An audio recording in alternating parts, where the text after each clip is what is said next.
देयं सदा परिभवघ्नमभीष्टदोहं तीर्थास्पदं शिवविरिञ्चिनुतं शरण्यं भृत्यार्तिहं प्रणतपालभवाप्तिपोतं वन्दे महापुरुषते चरणारविन्दं त्यक्त्वा सुदुस्तरसुरेप्सितराज्यलक्ष्मीं धर्मिष्ठार्यवचसा यदगाधरण्यं मायामृगं दैदमीप्सितमन्वधावत् वन्दे महापुरुषते चरणारविन्दम् कृष्णाय वासुदेवाय देवकीनन्दनाय च नन्दगोपकुमाराय गोविन्दाय नमो नमः।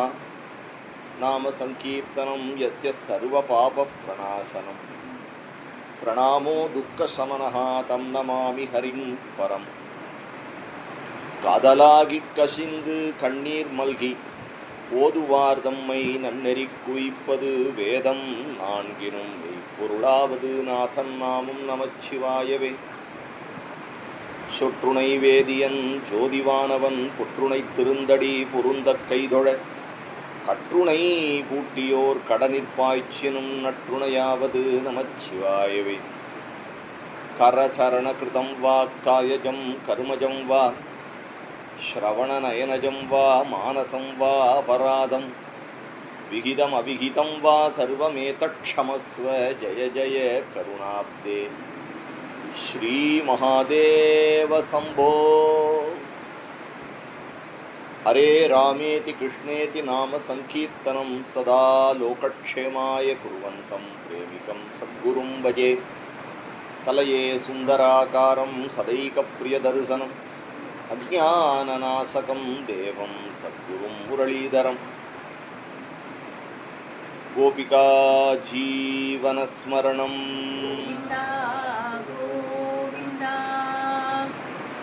பரமகிருபாளுவான ஜம்புலிங்கேஸ்வரருடைய ஒரு உயர்ந்த கருணையினால நமக்கு அவருடைய க்ஷேத்திரத்தில் சத்சங்கம். இப்படி திரும்பினா காவிரி நடுவு பாட்டு என்று காவிரி கிடந்த கண்ணன் காவிரி கிடந்த கண்ணன் அப்படின்னே ஆழ்வார் சொல்றார். ஆதிரங்கம் மத்தியரங்கம் சாரங்கம் கஸ்தூரி ரங்கம் என்று ரங்கா ரங்கா ரங்கா என்று பச்சைமா மலைபோல் மேனி பவளவாய் கமலச் செங்கண் அச்சுதா அமரரேரே ஆயர்தம் கொழுந்தே என்னும் அச்சுவை தவிரையான் போய் இந்திரலோகமாளும் அச்சுவை பெரினும் வேண்டேன் அரங்கமான கருளானி. எனக்கு என்ன வேணுங்கிறார் ஆழ்வார். ஆழ்வார் ஒரு பிடிவாதம் உள்ள குழந்தை என்ன பண்ணுறது அப்படின்னா, அம்மா தூளியில் போட்டாலும் தூங்க மாட்டேங்கிறது, தூளியில் போட்டாலும் தூங்க மாட்டேங்கிறது, கிளுகிழுப்பை கொடுத்தாலும் கத்துறது. அம்மா உள்ளே வேலை பண்ணிகிட்டே இருக்கா, அம்மாவுக்கும் தூக்கி வச்சுக்க முடியல, அதனால் அந்த குழந்தைக்கு எல்லாம் கொடுக்குறா. இப்படி இப்படி விளையாடிட்டு தூக்கி போட்டுறது, அம்மா அம்மான்னு கத்துறது.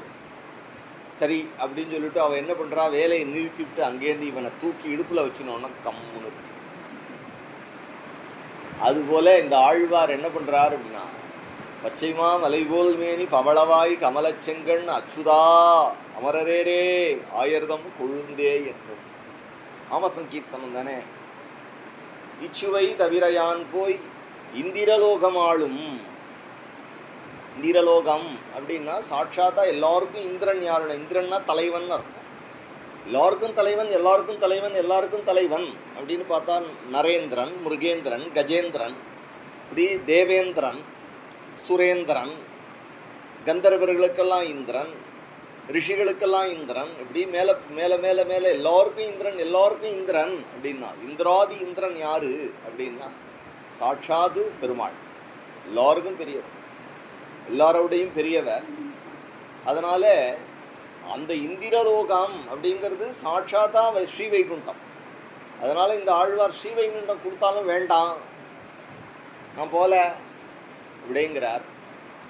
சரி, இந்த உலகத்தில் இருக்கக்கூடிய எல்லா சுகங்களையும் வச்சுக்கோயேன் அப்படின்னா எப்படி சொல்கிற ஆழ்வார் இப்படி சொல்கிறாரு அப்படின்னு உங்களுக்கு எப்படி தெரியுமாமா அப்படின்னு கேட்குறா சில பேர்.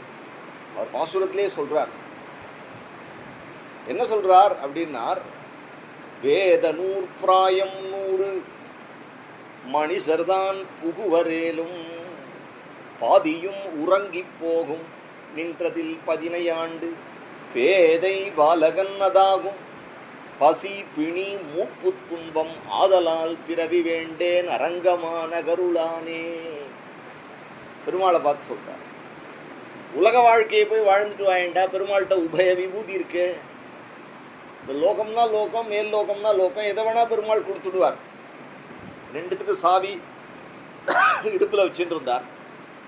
யார்கிட்டையாவது கொடுக்கலாமான்னு பார்த்துட்டு இருந்தார். ஸ்ரீராமானுஜர் காவேரியை தாண்டி வந்தோன்னே அவர்கிட்ட கொடுத்துட்டார். உபய காவேரியை தாண்டி வந்தோன்னே, இனிமே இதை நிர்வகிக்க வேண்டிய பொறுப்பு உம்முடையது. அதனால தான் அவருக்கு உடையவர்னே பேர். உடையவர்னா நம்மை உடையவர், நம்ம சொத்தா உடையவர்னு அர்த்தம், சுவாமின்னு அர்த்தம். இன்னொரு அர்த்தம் என்ன அப்படின்னா, உபய விபூதியும் தன் கையில் உடையவர். இனி சுவாமி ஸ்ரீராமானுஜர் பார்த்து யாருக்கு கொடுத்தாலும் பெருமாள் கட்டுப்பட வேண்டியது. அப்பேற்பட்ட பெருமை உள்ளவர் நம்ம சுவாமி ஸ்ரீராமானுஜர். அதனால அவர் சொல்றார், எனக்கு வாழ்க்கை வேண்டாம். என்ன வாழ்க்கையில் 100 வருஷம் வாழ்க்கை, சதமானம் பவது. 100 வருஷம் யார் இருந்தான்னா பிரமாச்சாரியால் இருந்தார். 100 வருஷமும் 100 வருஷம் வாழ்ந்தார். அதனால வேத நூற்பிராயம் 100. வேதத்தில் 100 வயசுன்னு சொல்லியிருக்கு மனுஷாளுக்கு. அதில் பாதி தூங்கி விடுறதுங்கிறார், பாதியும் உறங்கி போகும். நின்றதில் 15 ஆண்டு. பிறந்ததுலேருந்து இங்கு பேசினது, அம்மாட்ட பால் குடித்தது, அங்கே ஓடினது, இங்கே ஓடினது, கோலி குண்டு அடித்தது, இதிலெல்லாம் 15 வருஷம் என்ன போச்சுன்னா முடிஞ்சு போச்சு. இப்போல்லாம் 20 வயசே ஆயிடுத்து. முக்தஸ்ய பால்யே கௌமாரே யாதி விம்சதிகி அப்படின்னு 20 வயசு சொல்கிறார் பாகவதத்தில். அதே கணக்கு சொல்லும் பொழுது 20 சொல்கிறார். அப்படியே ஆச்சரியமாக அவர் சொல்லும் பொழுது நின்றது பாதி தூங்கி எடுத்து மிச்சதெல்லாம் என்ன ஆச்சு அப்படின்னார். மிச்சதெல்லாம் சொன்னார், ஆதலால் பிறவி வேண்டேன் பசி பிணி மூப்பு துன்பம். என்ன இருக்கு, கொஞ்ச நாள் ஏதோ படித்தேன், அப்புறம் கடன் வாங்கினேன், அதை வாங்கினேன், இதை வாங்கினேன், அப்படி உழைச்சேன், ஆம்படையாளுக்காக உழைச்சேன், வீடு கட்டினேன், அப்புறம் பிள்ளைய படிக்க வச்சேன், கடன் வாங்கினேன், அடைச்சேன். எவ்வளவு நாள் நீ ஸ்ரீரங்கம் பெருமாளை சேவிச்சிருக்க, எவ்வளவு நாள் ஜம்புகேஸ்வரரை நீ பார்த்துருக்க, எவ்வளவு பாசுரம் ஓதியிருக்க, எவ்வளவு திருவாச்சகம் சொல்லியிருக்க, எவ்வளவு பதிகம் பாராயணம் பண்ணியிருக்க இல்லையே சார். ஆஃபீஸ் வேலைன்னே இருந்துவிட்டேன் அப்படின்னா அப்போ உன்னுடைய வாழ்க்கை வியர்த்தமாக போயிடுது. வாழ்க்கை போயிடுது, இனிமேல் வராதே, போனது வராதே. அதனால் நான் இருந்து என்ன பிரயோஜனம். அப்புறம் என்னாச்சு அப்படின்னார், ஜரையா கிரஸ்த தேகஸ்ய யாதி அகல்பஸ்ய விம்சதிஹி. வயசாயிடுச்சு. இப்போ எவ்வளோ சார் வயசு? 60 வயசு ஆகிடுச்சு சார். என்ன பண்ண போகிறேன்னு தெரியல, நீ எவ்வளோ நாளோ அப்படின்னு சொல்லிட்டு அப்புறம் எதுக்காக இருக்கா அப்படின்னா, அதான் சதாபிஷேகம் பண்ணிட்டேன், அடுத்தது பீமரத சாந்தி பண்ணிக்கலான் இருக்கேன், அதுக்கப்புறம் கனகாபிஷேகம் பண்ணிக்கலான் இருக்கேன், அதுக்கப்புறம் சஷ்டி, அதுக்கப்புறம் 80 உபசாந்தி பண்ணிக்கலான் இருக்கேன். இப்படின்னு இது பண்ணுறதுக்காகவே இந்த கிரிக்கெட்டில் செஞ்சுரி போடுறதுக்காக மட்டையை வச்சுன்னு தட்டிகிட்டே இருப்பானே, அந்த மாதிரியே இருந்து வாழ்க்கை போயிடும், நிம்மதி குறைஞ்சி போய்டுறது. இது நான் சொல்லலை, ஆழ்வார் சொல்கிறார். பெண்டிரால் சுகங்கள் காண்பான் பெரியதோர் இடும்பை பூண்டு உண்டிரா கிடக்கும் பொழுது வயிற்றுக்கே கரைந்து நைந்து. எப்போதும் சாப்பாட்டையே நினச்சிண்டு என்ன சாப்பிட்றது, சாப்பிடாமல் படுத்துட்டா கமான்னு பசிக்கிறதேன்னு நினச்சிண்டு, அதிகமாக சாப்பிட்டுட்டா நெஞ்சை அடைக்கிறதே, நெஞ்சை கரிக்கிறதேன்னு பயந்துண்டு உடலுக்கே கரைந்து நைந்து. அவளுக்கு பாகவதாளுடைய சுகம் தெரியாதுங்கிறார். தந்துழாய் மாலை மார்பன் தமர்களாய் பாடியாடி தொண்டு ஊண்டு அமுதமுன்னா தொழும்பர் சோறு உகக்குமாரே. குளிச்ச எப்போ விட்டுருக்கிறவனுக்கு பாகவதாளுடைய சுகம் தெரியாது. கிருஷ்ணா கோவிந்தா அப்படின்னு குதிச்சு வீதிகள் தோறும் துள்ளி அதுக்கப்புறமா இவ்வளவு பிரசாதம் கிடைச்சதுன்னா அது போஜனம் செய்த சேடம் தருவரேல் புனிதவன்றே அப்படின்னு கிருஷ்ணனுக்கு நைவேத்தியம் பண்ணி சாப்பிட்றதுனுடைய சுகம் தெரியுமான்னு கேட்குறார். எல்லாம் இந்த ஆழ்வார் தொண்டர் அடிப்பொடி ஆழ்வார்னு பேர். அவர் ஸ்ரீரங்கம்னா அந்த ஆழ்வார் தான். ஏன் அப்படின்னா வேற சுவாமியை நான் பாட மாட்டேன். பெருமாள்லேயே ஸ்ரீ வைஷ்ணவ சம்பிரதாயத்தில் நம்பெருமாள்னா நம்பெருமாள் தான். அதே காஞ்சிபுரம் போயிட்டால் வரதேர் எங்கள் வரதேர்னு சொல்லுவாளே தவிர வரதரை தாண்டி வரமாட்டான். வரதர் வரதரும்பா. எங்கேயோ தஞ்சாவூர் டிஸ்ட்ரிக்டில் ஒரு குக்கிராமத்துக்கு போனால் அங்கே ஒரு பெருமாள் இருப்பார், எங்கள் பெருமாள்னு அந்த பெருமாள். அப்படின்னா என்ன அர்த்தம் அப்படின்னா, அப்படி ஒரு அவளுக்கு அந்த அர்ச்சையில் ஒரு நிஷ்டை, அந்த பெருமாள் இடத்துல அப்படி ஒரு பிரதிபத்தி, பெருமாளையே சர்வமாகவும் அவள் சமர்ப்பணம் பண்ணி விடுறா இல்லையா. அதுபோல் இந்த ஆழ்வார் 108 திவ்ய தேச பெருமாளும் ஸ்ரீரங்கம் பெருமாளுக்குள்ள அடக்கம். அர்ச்சாவதார சிரேஷ்டாய அப்படின்னு ஸ்ரீ ரங்கநாதாய அப்படின்னு ஸ்ரீ அண்ணாவுடைய மங்களாசாசனம். அர்ச்சாவதார சிரேஷ்டன் சுவாமி நம்பெருமாள் அப்பேற்பட்டவர். அதனால அந்த ஆழ்வார் சொல்றார், எப்போது சாப்பிட்டுட்டே இருக்கிறவனுக்கு கஷ்டம் பாகவதாருடைய சுகம் தெரியாதுங்கிற. பாகவதாருடைய சுகம் தெரியாது, அவனுடைய கஷ்டத்தையும் பாகவதாளால் புரிஞ்சிக்க முடியாது. ஏன் அப்படின்னா பசிக்குமே அப்படிங்கிற கஷ்டம். அதனால இந்த வாழ்க்கையில் இப்படி வாழ்க்கை ஓடிண்டே இருக்கு. வாழ்க்கையில் என்ன வருது அப்படின்னா, பாலஸ்தாவது கிரீடா சக்தா, சின்ன வயசில் விளையாட்டில் போய்டுறதுங்கிறார். தருணஸ்தாவது தருணி சக்தா, நம்முடைய அவளை கல்யாணம் பண்ணிட்டு அவளுக்கு பிடிச்சா மாதிரி நடந்துட்டு அவளை திருப்திப்படுத்துறதுலேயே அவளிடத்துலேருந்து வந்ததானே ஆத்மஜே தார கேகேஷு ஆசக்த சித்தஸ்ய நநாத பூயாத்துன்னு பாகவதத்தில் சொல்கிறான். இதையே உழன்று வாழ்க்கை போய்டுறது. அப்புறம் வயசானதுக்கு அப்புறம் என்னாச்சு அப்படின்னார், அதுக்கப்புறம் ரொம்ப வயசானதுக்கு அப்புறம் என்னாச்சு அப்படின்னா பயம் வந்து ஜரையா கிரஸ்த தேகஸ்ய அப்படின்னா. அப்புறம் நீ இதில் எங்கே பகவானை நினைக்க போகிற? பகவானை நினைக்கிறதுக்கு வழியே இல்லை. அதனால் ஆதலால் பிறவி வேண்டேன் அரங்கமா நகருளானே. பெருமாள் பார்க்குறார், ஏய் நீ என்ன சொல்கிற? இந்திரலோகமும் வேண்டாங்கிற, பிறவியும் வேண்டாங்கிற, இப்போ உனக்கு என்ன தான் வேணும் அப்படின்னா அந்த குழந்தை சொன்னேனே, அது மாதிரி இந்த குழந்தை ஏதோ ஒரு பிளான் போட்டுண்டு அம்மா தான் வேணும்னு பிளான் போட்டுண்டு மிச்சம் எல்லாத்தையும் தள்ளுறது இல்லையா. அதுபோல் இந்த பக்தர் இவர் தொண்டர் அடிப்பொடியாழ்வார் என்ன பண்ணுறார் அப்படின்னா, இந்த உலகத்தில் இருக்கக்கூடிய சுகங்களும் வேண்டாங்கிற, உலகத்தில் இருக்கக்கூடிய சுகங்களும் எனக்கு வேண்டாம், வைகுண்டம் தந்தாலும் எனக்கு வேண்டாம். அப்படின்னா என்ன அர்த்தம் அப்படின்னா எனக்கு ஸ்ரீரங்கத்தில் வாசம் கொடு, நான் பாட்டுக்கு பேசாமல் கோவிலில் இருக்கேன், இங்கே இருக்கேன். ஏன் அப்படின்னா, நீ வெளியில் வருவியோன்னோ, வெளியில் வரும்பொழுது இப்படி நம்மளை பார்த்துட்டு, நம்ம பார்க்கலன்னாலும் அவர் வந்து நம்மளை பார்த்துருவாராம். அதனால தான் அவருக்கு நம்பெருமாள்னு ஸ்ரீ அண்ணா சொல்லும் பொழுது அது சொல்லுவா, நம்பெருமாள் எல்லாரும் சொல்லுவானா. அவர் யார் அப்படின்னா நம்பெருமாள். பெருமாளுக்கு துலுக்கர் கலகம் காலத்தில் பெருமாளை இங்கேருந்து கொண்டு போயிட்டா. பெருமாளை பிள்ளை லோகாச்சாரியார் முதலிய மகான்கள் கட்டி தூக்கிண்டு பெருமாளை ரட்சிச்சு, பெருமாள் நம்மளை ரட்சித்த காலம் போக பெருமாளை ரட்சிக்கணும் அப்படிங்கிற ஒரு நிலைமை வரும்பொழுது 48 வருஷம் பெருமாளே ஸ்ரீரங்கத்தில் இல்லை, அப்புறமா தான் வந்தார்.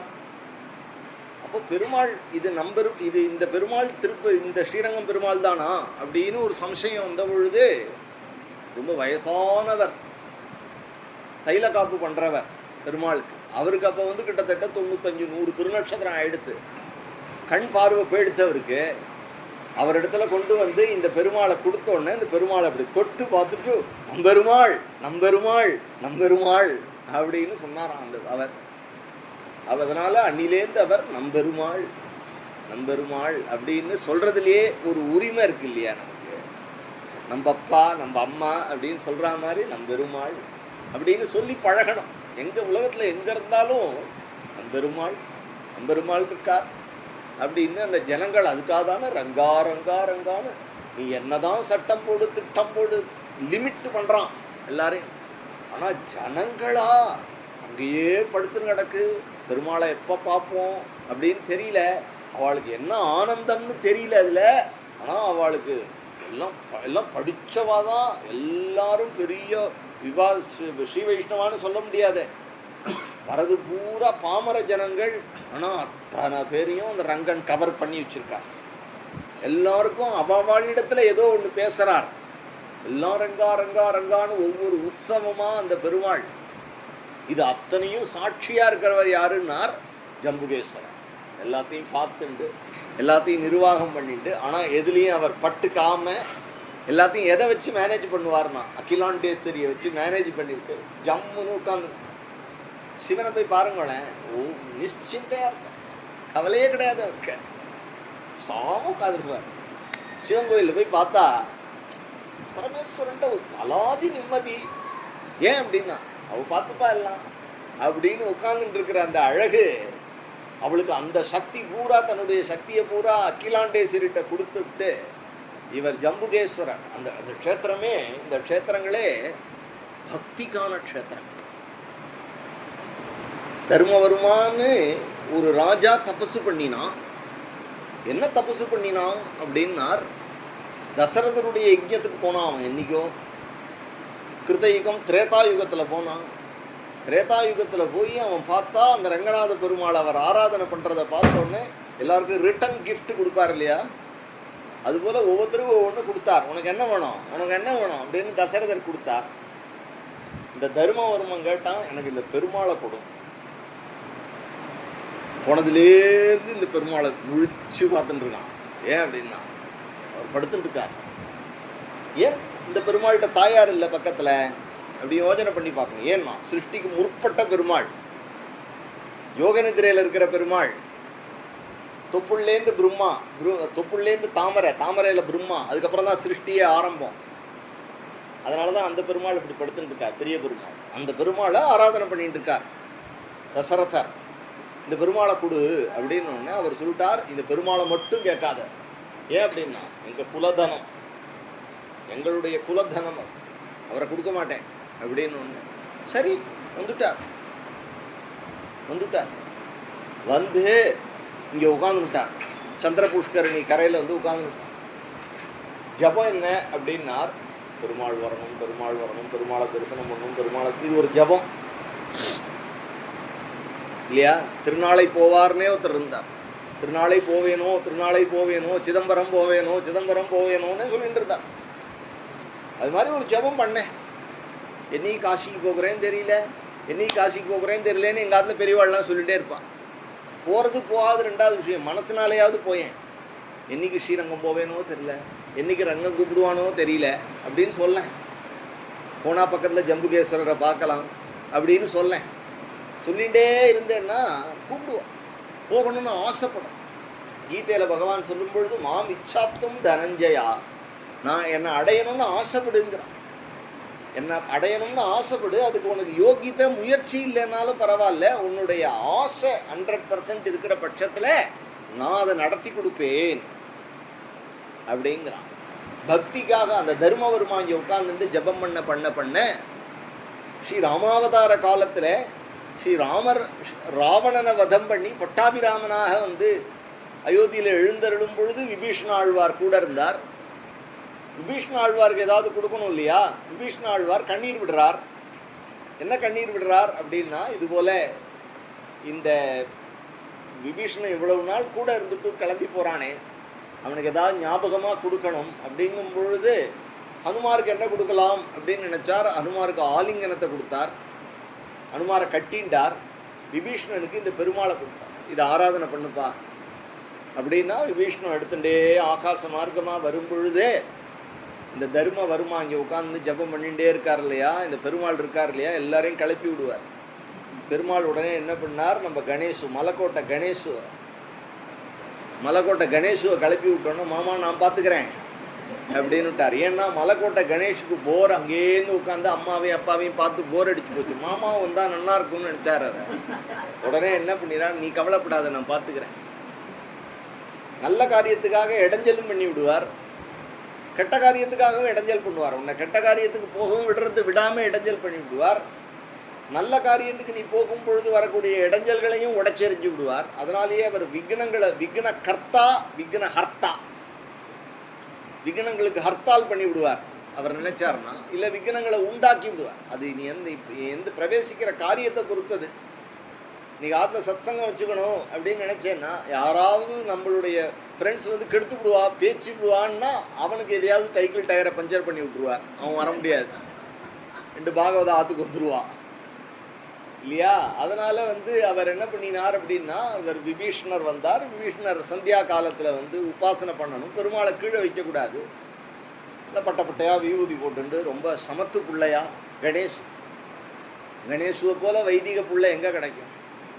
கணாந்தம் அத்தியனம் பண்ணின பிள்ளை, பரமேஸ்வரனுடைய பிள்ளை, அப்பேற்பட்டவர் பார்த்தா யாருக்கு தான் பிரியமாக இருக்கார் இல்லையா? நம்மாத்து குழந்தைய பார்த்தாலே பிரியமாக இருக்குங்கிறா.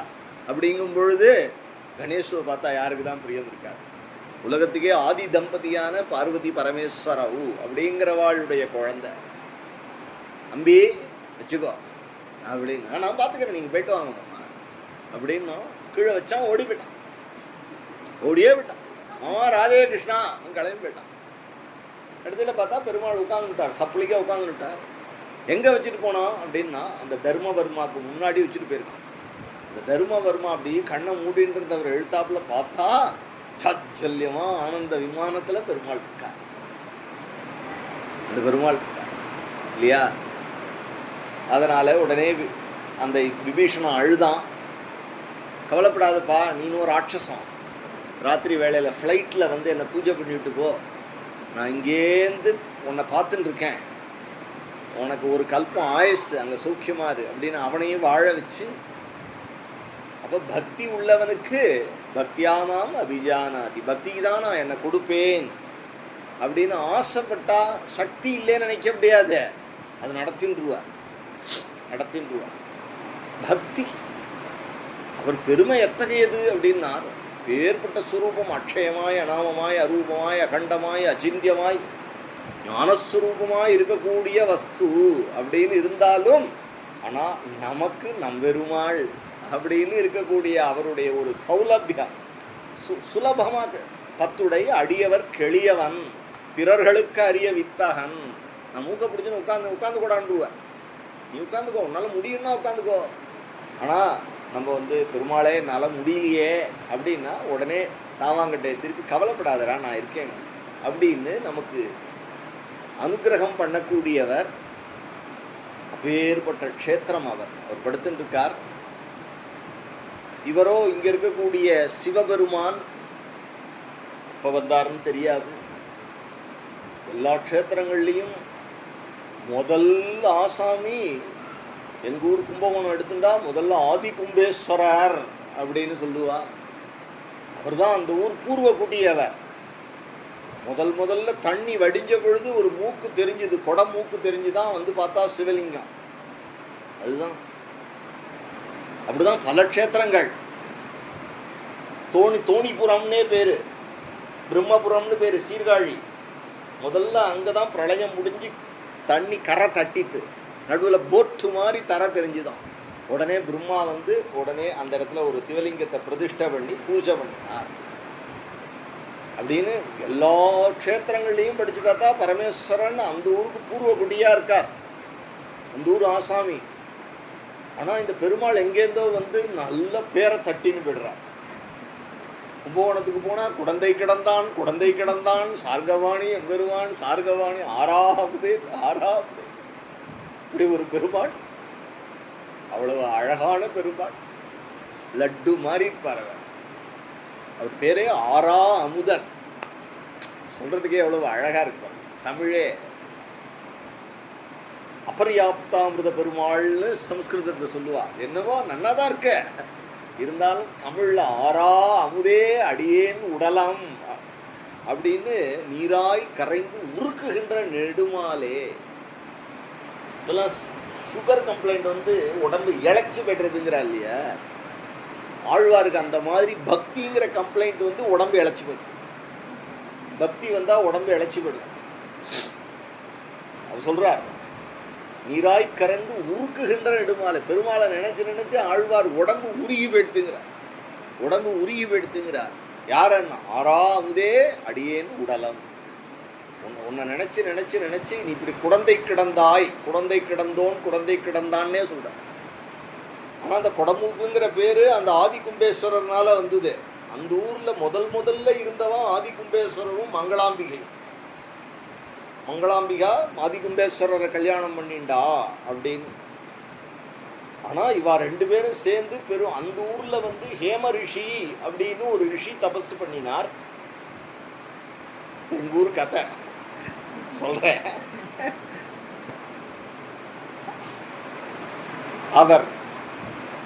அவருக்கு ஒரு பொன் குழந்தை, கோமளவல்லின்னு பேர் அவளுக்கு. பொற்றாமரை குளம் அப்படிங்கிற குளத்துல பூல வந்த தாயார். எப்ப தாயாரை பண்ணிக்கிறதுக்கு தாயார் எங்கேயும் தேடி போக மாட்டா. ஏன்னா தாயார் எப்பேற்பட்டவள், இரண்யவர்ணாம் ஹருணிம்னு அவன் வருவான். எங்கெல்லாம் தாயார் அவதாரம் பண்ணியிருக்காளோ பெருமாள் தேடிண்டு வருவார். அதனால குழந்தை தபசு பண்ணினா, நீ போய் மங்களாம்பாவை பூஜை பண்ணுன்னு சொன்னார். மங்களாம்பாவை கொண்டாடினான். அதுபோல் அகிலாண்டேஸ்வரியை பூஜை பண்ணினா அண்ணா கிட்ட சொல்லி தகுந்த வரணா ஏற்பாடு பண்ணுவேன். ஆண்டாளே அம்பாளை பூஜை பண்ணினான்னு இருக்கு. பாகவதத்தில் கோபிகைகள் பூஜை பண்ணினார்கள்.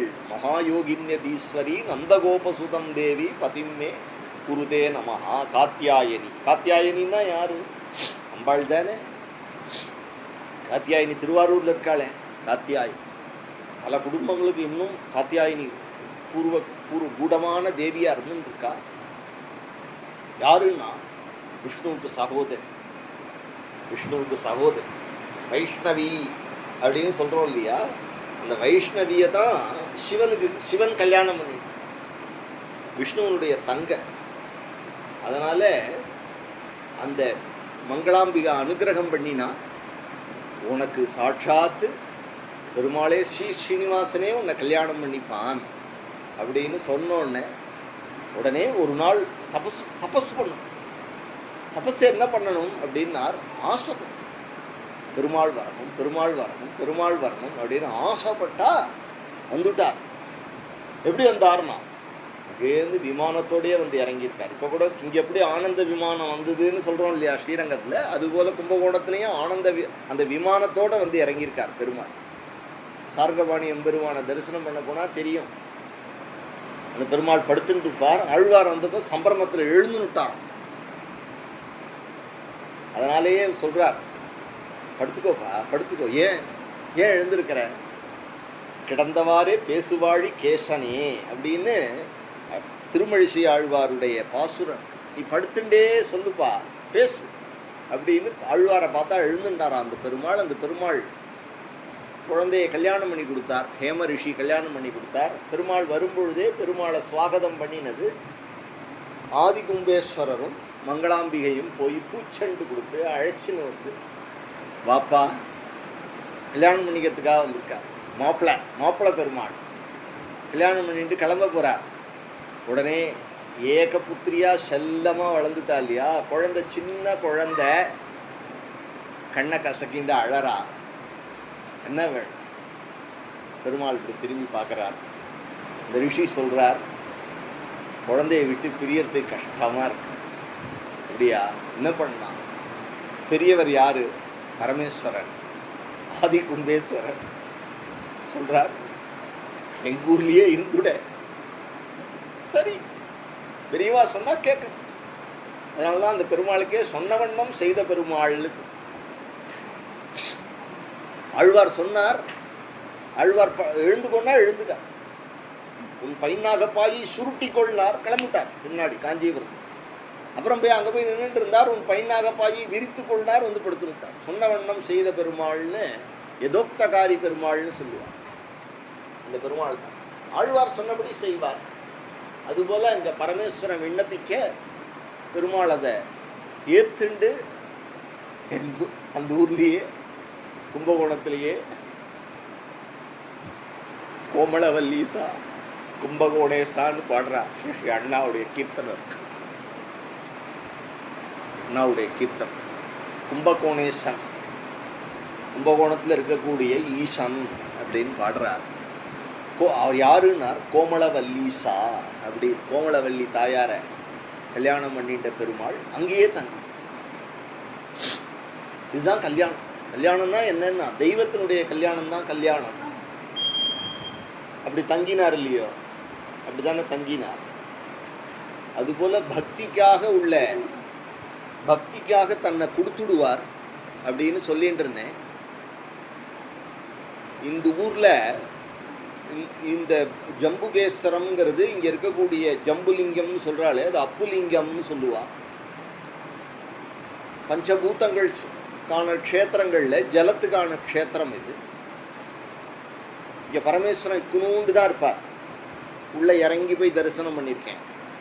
அவருக்கு பக்கத்துலேயே காவேரி ஊத்தா வருவா.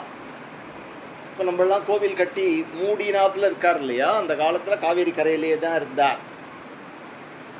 காவேரி கரையில் அவரிடத்துல யாரும் பூஜை பண்ணலாம்.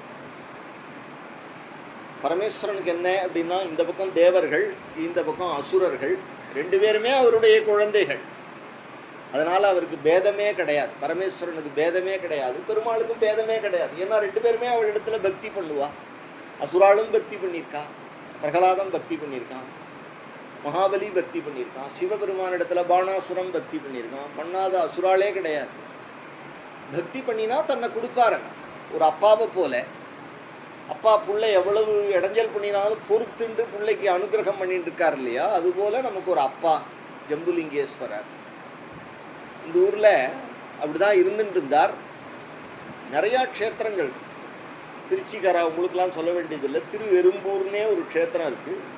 அங்கே இருக்கிற பரமேஸ்வரனுக்கு பேர் எறும்பீசன்னு பேர். எறும்பீசர் கோவில் போகும் வழின்னு போட்டிருக்கான். இப்படி ரோட்டில் போனால் இங்கேருந்து திருச்சியிலேருந்து கும்பகோணம் கார் ஓட்டின்னு தஞ்சாவூர் போகிற வழியில் பார்த்தா தூவாக்குடிக்கு முன்னாடி வரும் அந்த க்ஷேத்திரம். நான் பார்ப்பேன் அந்த கோவிலுக்கு வழிப்பா. ஏன் பார்க்கும்போது நினச்சிப்பேன், எறும்புக்கு ஈசன். என்னடா இது, நம்மளாம் எறும்பை மதிக்கிறோமா என்ன? எறும்புக்கு அனுகிரகம் பண்ணணும்னு ஒரு கோவில் கட்டின்னு உட்கார்ந்துருக்கார் அப்படின்னா பரமேஸ்வரனை போல கிருபாலு இருக்க முடியுமா? அடுத்த தடவை ஜம்புகேஸ்வரரை பார்க்கும்பொழுது அப்படி பார்க்கணும். எவ்வளவு கிருபாலு, தயாளு, தயாநிதி அவர் பேர்பட்டவர். எறும்புக்கு ஈசன். கும்போணத்து பக்கத்தில் திருவிசநல்லூர்னு ஒரு க்ஷேத்திரம் இருக்கு. அங்கே சிவனுக்கு நண்டீசன், நண்டாங்கோவில்னு சொல்லுவாங்க. கர்க்கடேஸ்வரர்னு பேர். ஒரு நண்டு போய் அவர் தலையில் ஒழிஞ்சு கொடுத்து,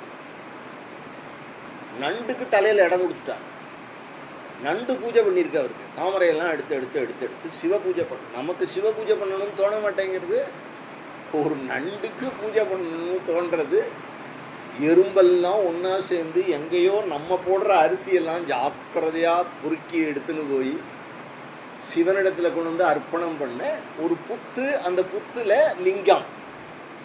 அந்த லிங்கத்தை எறும்பெல்லாம் உபாசனை பண்ணுறதை பார்த்துட்டு ரிஷிகள்லாம் எறும்பு உபாசனை பண்ணுறது. மனிதர்களே சிவ பூஜை பண்ணுங்க. கண்டாகர்ணன்னு ஒரு பிசாசு, மகாபாரதத்தில் உள்ள கதை.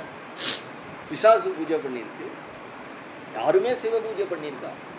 கணேசர் சிவ பூஜை பண்ணுறார், கார்த்திகேயன் சிவ பூஜை பண்ணுறார், திருச்செந்தூரில் அடியில் பஞ்சலிங்கம் வச்சுருக்கார், நித்திய ராத்திரி பூஜை பண்ணிட்டு வரார். அம்பாள் பூஜை பண்ணுறா, சிவ பூஜை தான் பண்ணுறா. கணேசர் பூஜை பண்ணுறார். எல்லோரும் சிவ பூஜை பண்ணாதவாளே கிடையாது. சிவ பூஜை பண்ணாமல் சாப்பிடக்கூடாது அப்படிங்கிற நெறி வச்சுன்னு இருக்கு. அதனால் அவருக்கு பசுபதிநாத்னு பேர். அவருக்கு பசுபதிநாத். பசுன்னா யாருன்னா ஜீவன், நம்ம தான். நம்ம ஜீவனுக்கு அவர் ஈஸ்வரனாக இருக்கிறதுனால பசுபதி அப்படின்னு சொல்கிறோம். இந்த ஊரில் அந்த மாதிரி அவர் சின்னதாக இருந்தார். ஒரு மரத்தடியில் தான் இருந்தார். காவேரி ஓடின்னு இருந்தது. இப்படி ஒன்றுன்னா அந்த அந்த பரமேஸ்வரன் அப்படியே தானே உட்கார்ந்துட்டு இருக்கார். உடனே மேலே மரத்துலேருந்து தும்பெல்லாம் விழருது.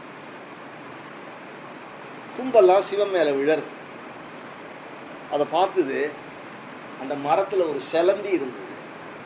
இருக்கிறதுலையே பலகீனமானது செலந்தி தானே. இந்த செலந்தி வலை பின்னி விடுத்து. ஏன் வலை பின்னி விடுத்து அப்படின்னா, சிவன் கோவில் கட்டணும், சிவன் கோவில் கட்டணும். சிவன் இப்படி மழையிலையும் வெயில்லையும் உட்கார்ந்துருக்கார். நம்ம அப்பாவாக இருந்தால் நம்ம விடுவோமா? அவரை ஜாக்கிரதையாக கொண்டு ஒரு இடத்துல வைக்க மாட்டோமா? அவர் சௌக்கியமாக இருக்காரான்னு பார்க்க மாட்டோமா அப்படின்னு நினச்சிண்டுது. ஏன்னா உள்ளுக்குள்ளே அவர் தானே சைதன்யமாக இருக்கார்.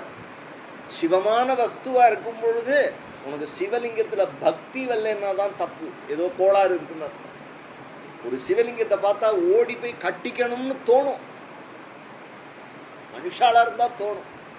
ஏன் அப்படின்னா சிவனேன்னு இருக்கார், அவரால் ஒரு தொந்தரவு கிடையாது, ரொம்ப பெரிய பூஜையெல்லாம் அவருக்கு கிடையாது.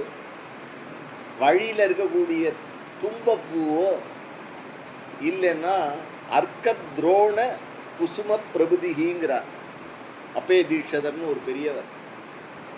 எருக்கம்பூன்னு ஒரு பூ, எருக்க இலைக்கு எல்லாரும் அலைவா ஒரு நாளைக்கு பார்த்துருப்பீங்க. அந்த மாதிரி எருக்கம்பூன்னு ஒரு பூ, தும்பப்பூன்னு ஒரு பூ, இதெல்லாம் யாரும் தலையில் வச்சுக்க மாட்டாங்க. அந்த பூ வழியில் கிடச்சா கூட வேறு ஏதாவது புஷ்பம் கிடச்சிதுன்னா ஆம்படையாள் கொடுக்கலாமேன்னு தோணி போயிடும் இல்லையா?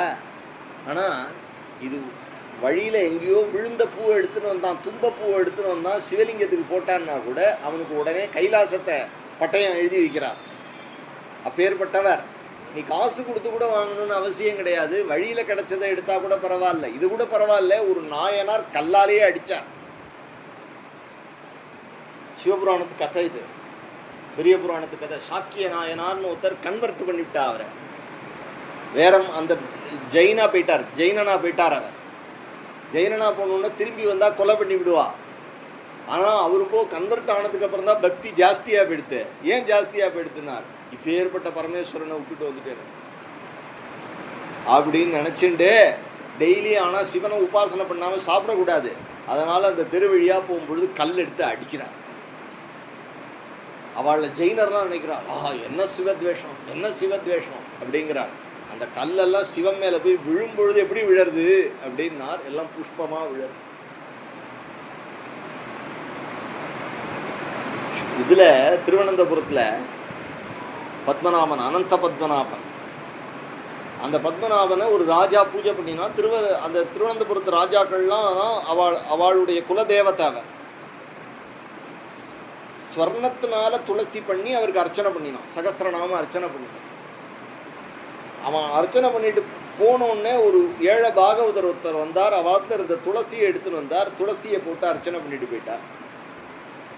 அந்த ராஜா அவரை கோச்சிட்டான், வா என்ன பண்ணிருக்க, எவ்வளவு அருமையான பூஜை பண்ணியிருக்கேன், ஸ்வர்ணத்தினால ஸ்வர்ண துளசினால பண்ணியிருக்கேன், நீ உன் மடி செஞ்சு துளசியை கொண்டு வந்து பெருமாள்கிட்ட போட்டிருக்க அப்படின்னு உடனே அவர் கண்ணீர் விட்டுட்டு போயிட்டார்.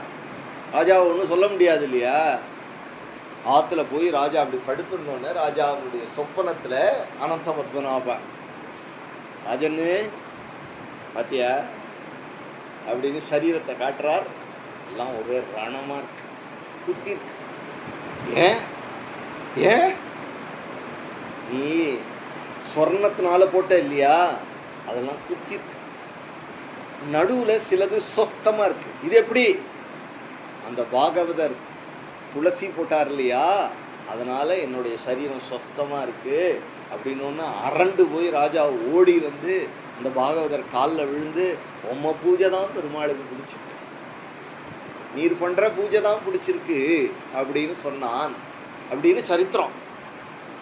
அப்படின்னா நீ என்ன போடுறேங்கிறது முக்கியம் இல்லை, புரியுறதா? பக்தியோட பத்திரம் புஷ்பம் பலம் தோயம் யோமே பக்தியா பிரயச்சது. பக்தினால, பக்தி இல்லாமல் பெருசாக கொடுத்தான்னாலும் அவன்கிட்ட கையை நீட்டி வாங்கிவிட்டா அப்புறம் நம்மளை அவன் குண்டு கட்டா கழுத்தில் கத்தியை வச்சு என்கிட்ட வாங்கினியோன்னா எனக்கு அனுகிரகம் பண்ணுன்னு மிரட்டுவான், அதனால் வாங்க மாட்டேன். ஆனால் குச்சேலர் இடுப்பில் ஒழிச்சு வச்சிருந்தாலும் புடுங்கின்னு விடுவார். ஏன் அப்படின்னா பிரியம், அந்த பிரியம். ஏன்னா வாத்து மாமி 4 ஆற்றுல போய் யாச்சித்துவா, பிட்சை கேட்டாலாம். எங்கள் ஆற்றுக்காரர் துவாரகைக்கு போகிறார், உங்கள் ஆற்றுல ஏதாவது அவல் இருந்தால் கொடுக்கும், கிஞ்சித் உபாயனம் ஏதாவது கொடுங்கள அப்படின்னு கிருஷ்ணனுக்கு பிடிக்கும் கிருஷ்ணனுக்கு பிடிக்கும் 4 ஆற்றுல போய் வாங்கி அதை சைல கண்டேன பத்துவா அதை கட்டி இடுப்பில் வச்சுன்னு வர. கிருஷ்ணனுடைய ஒரு ஐஸ்வர்யத்தை பார்த்தோன்னே இவனிடத்துல எப்படி இதை கொடுக்கறதுன்னு வெக்கி நிற்கிறார். கிருஷ்ணனும் மண்ணி எனக்கு என்ன கொடுத்துருக்கா அப்படின்னு புடுங்கி சாப்பிட்றான். 2வது கை போனோன்னு மகாலட்சுமி போதும் போதும் அப்படின்னு தடுத்து விட்டாள்னு பாகவதம். அப்படி அனுகிரகம் பண்றார். அப்படிங்கும் பொழுது யாருக்கு தான் இந்த சிவனுக்கு கோவில் கட்டணும்னு தோணாது. உடனே ஒரு செலந்தி தான் செலந்தியாச்சேன்னு நினைக்கல, கட்டிவிடுவேன் கட்டிவிடுவேன் அப்படின்னு தனக்கு தெரிஞ்ச வித்தை. அதுக்கு என்ன தெரியும்? அவாளுக்கு தெரிஞ்சதை இறைவனுக்கு அர்ப்பணம் பண்ணணும். அதுதான் பக்தி. நமக்கு வாக்கு நல்லா கொடுத்துருக்கார் சுவாமி. கண்டதை பேசுறதை விட்டுட்டு தீதிலா மொழிகள் கொண்டு திருக்குணம் செப்ப மாட்டேன் என்று பெருமாளுடைய குணங்களை நாம் சொல்லணும். முடிஞ்ச வரைக்கும் முயற்சி பண்ணணும். அதுபோல் இந்த செலந்தி கட்டிட்டு இந்த ஊர்லேயே எப்பொழுதுமே நம்ம பக்தி பண்ணினா அதுக்கு போட்டிக்கு யாராவது வருவோம் அப்படிங்கிறது அன்னைக்கு இல்லை இன்னைக்கு இல்லை என்றைக்குமே. அதனால தான் கைங்கரியத்தை மட்டும் விட்டு கொடுக்க மாட்டான். ஸ்ரீ வைஷ்ணவாள்கிட்ட போய் நம்ம போய் வம்பு இழுக்கணும்னு நினச்சோம்னா அவள் பண்ணுற கைங்கரியத்தில் இடைஞ்சல் பண்ணினா போதும் மண்டையை உடைச்சிருவான். ஏன் அப்படின்னு அது அது தள்ளிப்போ ஒண்டியாக பண்ணணும் தான். அவள் அதை விட்டே கொடுக்க மாட்டான். பெரிய போஸ்ட் இருக்கும். அவர் கலெக்டராக இருப்பார். அன்றைக்கி பெருமாள் ஏழும்போது அவருக்கு தீவட்டி பிடிக்கிறது அவாத்து கைங்கரியம்னா அவர் வந்து நின்றுருப்பார். அதுன்னு தொலைச்சி கட்டி விடுவார். ஏன் அப்படின்னா பேர்பட்ட பெருமாள், அந்த பெருமாளுக்கு நான் வந்து தீவட்டி பிடிக்கிறதுங்கிறது எந்தை தந்தை தந்தை தந்தை தந்தைதம் மூத்தப்பன் 7 வடிகால் தொடங்கி பரம்பரை பரம்பரை பரம்பரையாக நாங்கள் பெருமாளுக்கே உனக்கே யாம் ஆட்செய்வோம் மற்ற இனங்காமங்கள் மாற்றேலோர் என்பாவாய். அப்படிதானே பெரியவள்லாம் இருந்திருக்கா. சிவன் கோவில்லையே உழைச்சிருக்கா, விஷ்ணு கோவில்லையே உழைச்சிருக்கா. அதனால் அப்படி வரணும்னு ஆசைப்படுவா. அதனால் ஒரு யானை அங்கேருந்து வந்து தான் அந்த யானை வந்து என்ன பண்ணிட்டு அந்த யானை இப்படி வந்து பார்த்துது. அது சில மாமாக்கள்லாம் ஆற்றுக்கு வந்தோன்னே வீடு அழுக்காக இருந்தால் ஒரு கோவம் வரும் இல்லையா, அந்த மாதிரி ஒரு யானைக்கு ஒரு கோவம். நம்ம ஈஸ்வரன் உட்காந்துருக்கார் இந்த மேலே நூலாம்படையெல்லாம் கட்டி ரொம்ப நாள் புழங்காத இடம் மாதிரி ஒரு ஃபீலிங் இருக்கே அப்படின்னு சொல்லிட்டு அது என்ன பண்ணிட்டு அந்த யானை தான் பூஜை பண்ணுறதுக்கு முன்னாடி இடத்த சுத்தி பண்ணணும் இல்லையா, உடனே அது புஷ்ஷுன்னு காவேரி தண்ணியை எடுத்து அடிக்கிறது. அடித்தா இந்த நூலாம்படை போயிடுறது. மறுபடியும் சிலந்தி நூலாம்படை போட இந்த யானை அதை காலி பண்ண. யானைக்கும் சிலந்திக்கும் கூடமாக ஒரு எனிமிட்டினா அவளுக்குள்ள பரஸ்பரம் ஒன்றும் கிடையாது. காரணம் என்ன அப்படின்னா பரமேஸ்வரன் இவருக்கு நூலாம்படை போடணும், இவருக்கு மேலே ஷாமியானா போடணும்னு அந்த சிலந்தி நினைக்க அதை ஒழிச்சு கட்டி விடணும் அப்படின்னு. அதுக்கு அது சிலந்தி பக்தி பண்ணுறதுன்னா அதுக்கு புரியல. யானைக்கு என்ன அப்படின்னா சுத்தமாக இருக்கு அப்படின்னு சொல்லிட்டு சிவனுக்கு பூஜை பண்ண. கடைசியில் ஒரு நாள் என்ன பண்ணிட்டு இந்த சிலந்தி இந்த யானையை கடிச்சு கொடுத்து. கடிச்சோடனே யானை கீழே விழுந்து யானை போயிடுத்து. யானையினால் மிதிப்பட்டு இந்த சிலந்தியும் போயிடுத்து. இந்த சிலந்தி போகும்போது நினச்சிண்டுது, இந்த ஜென்மால சிலந்தியாக போயிட்டேன், அடுத்த ஜென்மான்னு எனக்கு ஒன்று இருந்ததுன்னா சிவன் கோவில் கட்டுவேன். சிவன் கோவில் கட்டி ஆனால் யானை உள்ள வராமல் பண்ணுவேன், இந்த யானை ஏறக்கூடாது அப்படின்னு அதுக்கு ஒரு கருவிண்டே செத்துது, உயிரை விட்டுது. ஆனால் பரமேஸ்வரன் என்ன அப்படின்னார், இதெல்லாம் அவர் ஒன்றும் லட்சியமே பண்ண மாட்டார். நீ என்ன கத்தினாலும் அதை பற்றி அவர் கேட்க மாட்டார். நீ கத்தின்னு கடைசியில் நீ ஏன் சரணத்துக்கு தானே வருவேன் அப்படின்னு அதை பிடிச்சி இழுத்துட்டுவார். சிலந்தியும் அவர் பதத்தை அடைந்தது, யானையும் அவர் பதத்தை அடைஞ்சது. அதனால் இந்த க்ஷேத்திரத்துக்கு ஜம்புகேஸ்வரம் அப்படின்னு பேர். அந்த சிலந்தி இருந்தது இல்லையா, அந்த சிலந்தி தான் அடுத்த ஜென்மால செங்கோட்சோழன் அப்படிங்கிற ஒரு சோழ ராஜாவா அவதாரம் பண்ணி செங்கோட்சோழன்னு பேர். நம்மளுடைய தமிழ் தேசத்தில் மணிமாடக் கோவில் அப்படின்னு சொல்லுவாங்க. மணிமாடக் கோவில்ங்கிறது அதனுடைய படி பார்த்தேன்னா யானையினுடைய பாதத்தை விட சின்ன படியா இருக்கும். அந்த கோவிலுக்குள்ள யானை போக முடியாது. யானை போகாத கோவிலா கட்டியிருக்கார் அந்த ராஜா, சோழ ராஜா. அப்படி ஒரு பக்தி இந்த க்ஷேத்திரம், பக்திக்காக. ஆனால் இந்த 2 பேரும் சண்டை போட்டுக்கிட்டானால நீ ஏன்டா அப்படி பண்ணின, நீ ஏன் இப்படி பண்ணின கேட்க மாட்டார். கேட்டால் 2 பேரும் வளைச்சுருவான்னு தெரியும் அவருக்கு. அதனால் என்ன நடந்தாலும் இடியே விழுந்தாலும் சிவனேன்னு இருப்பார். இந்த மாதிரி நான் எவ்வளோ பேரை பார்த்துருக்கேன் இல்லையா? பெருமாளோ சிவனோ நீ என்ன கலாட்டா நடந்தாலும் பேசுகிறாளான்னு பார்த்தேளா? யாம் வந்த காரியம் ஆராய்ந்து அருளேலோர் எம்பாவாய். சில சமயத்தில் வரத்தை கொடுத்தாது சிவன் மாட்டின்டுவார். அப்பா மாதிரி அவர் பெருமாள் அந்த இப்போ எங்கள் ஊர்லாம் சொல்லுவாள் விடாக்கண்டம் கொடாக்கண்டங்கிற மாதிரி அவர்கிட்ட அவர் பிடிக்கவே முடியாது அவரை. ஏன் அப்படின்னா வரும்பொழுதே தெரிஞ்சிடும் எதுக்காக வந்திருக்கான், இவனுக்கு வரம் கொடுக்கலாமா வரம் கொடுக்கக்கூடாதா, இவன்கிட்ட பேசலாமா பேசக்கூடாதாங்கிறது உட்பட கால்குலேட் பண்ணி விடுவார். அந்த மாதிரி சிவபக்தி. இந்த க்ஷேத்திரத்தை என்ன சொல்கிறது, இப்படி காவேரியோடையே போனால் எவ்வளவு சிவன் கோவில், எவ்வளவு பெருமாள். இப்படி போனால் ஆதிரங்கம், கொஞ்சம் போனால் கபிஸ்தலம், காவிரி கிடந்த கண்ணன்னு இங்கே, அங்கேயும் தள்ளி போனால் சாரங்க பாஜா, அதுக்கப்புறம் தள்ளி போனால் கஸ்தூரி ரங்கன். இப்படி பெருமாள் வந்து கம்ப்ளீட்டாக காவேரி பூரா காவிரி கிடந்த கண்ணன்னே பாடுறார். அப்படி என்னதான் பிரியமோ தெரியல அவருக்கு. காவேரியில் அப்படி படுத்துருக்கா, கங்கையில் புனிதமாய காவிரி நடுவு பாட்டு அப்படிங்கிறார். அதுக்கு அழகான கதை. ஏன்னா கங்கை எவ்வளவு பெரியவள். பெருமாள் திரிவிக்ரம அவதாரம் எடுத்த பொழுது அவருடைய பாதத்தில் தோணினாள் பிரம்மாவினுடைய கமண்டல தீர்த்தம். யமுனைக்கு என்ன பெருமை அப்படின்னார், தூய பெருநீர் யமுனை துறைவனை. யமுனை துறைவன், யமுனை துறைவன் அப்படின்னே கண்ணனுக்கு பேரு. பெருமாளுடைய கால் கட்டவரல பட்டதுனால கங்கே கங்கே கங்கேன்னு கங்கைக்கு பெருமை. கிருஷ்ணனுடைய சர்வாங்கமும் முக்கி குளிச்சிருக்கான் கிருஷ்ணன், யமுனைக்கு பெருமை. இவா 2 பேரும் சேர்ந்து நம்ம காவேரியை ரொம்ப ரேக்கராளாம். எங்கேயாவது ஒரு தேவதைகளுக்கு மீட்டிங் நடந்ததுன்னா காவேரிக்கு இடம் கொடுக்கறது இல்லை. நீ பொடி நீ பொடி. ஏன் அப்படின்னா நாம் ஸ்ரீ கிருஷ்ணனுடைய பாத தீர்த்தம். அவ உடனே அவ சொல்லிக்கிறா, நான் வந்து தூய பெருநீர். அவ தூய பெருநீர்னா மற்ற நீர்லாம் என்ன, சிறுநீரா? யோஜனை பண்ணி பார்க்கணும் இல்லையா? அவ ஆண்டாள் பாடும்பொழுது தூய பெருநீர்னு சொல்லிவிட்டா. இப்போ மற்ற நீர்லாம் என்ன, அப்பேற்பட்ட பெருமை உள்ளவள். அதனால் 2 பேரும் சேர்ந்து இவளை ரொம்ப ரேக்கினோன்னே இவ அழறா, கண்ணை கசக்கின்றே இருக்கா. இந்த பெருமாளுக்கு ஒரு குணம் உண்டு. என்னன்னா, யாராவது ஒருத்தர் வருத்தப்பட்டால் உடனே அவளை போய் கூப்பிட்டு என்ன வேணும்னு கேட்பார். அவர் கோவில் வாசல்லையே உட்காந்துட்டு அழுதோன்னு, என்னடி வேணும் உனக்கு மாதிரி என்ன ரொம்ப ரேக்கரா. அவள் 2 பேரும் என்ன சொல்கிறா, நீங்கள் வந்து கங்கை உங்கள் கால்லேருந்து உற்பத்தி ஆனாலாம். ஆமாம், நீங்கள் கிருஷ்ணாவதாரத்தில் தொலைஞ்சலாம் இதில், அதனால் உண்மைதான். இப்போ எனக்கு மட்டும் என்ன பெருமை, அவ்வளோ தானே. நீ ஏன் கவலைப்படுற? சாரநாத பெருமாள்னு பேர் அந்த பெருமாளுக்கு.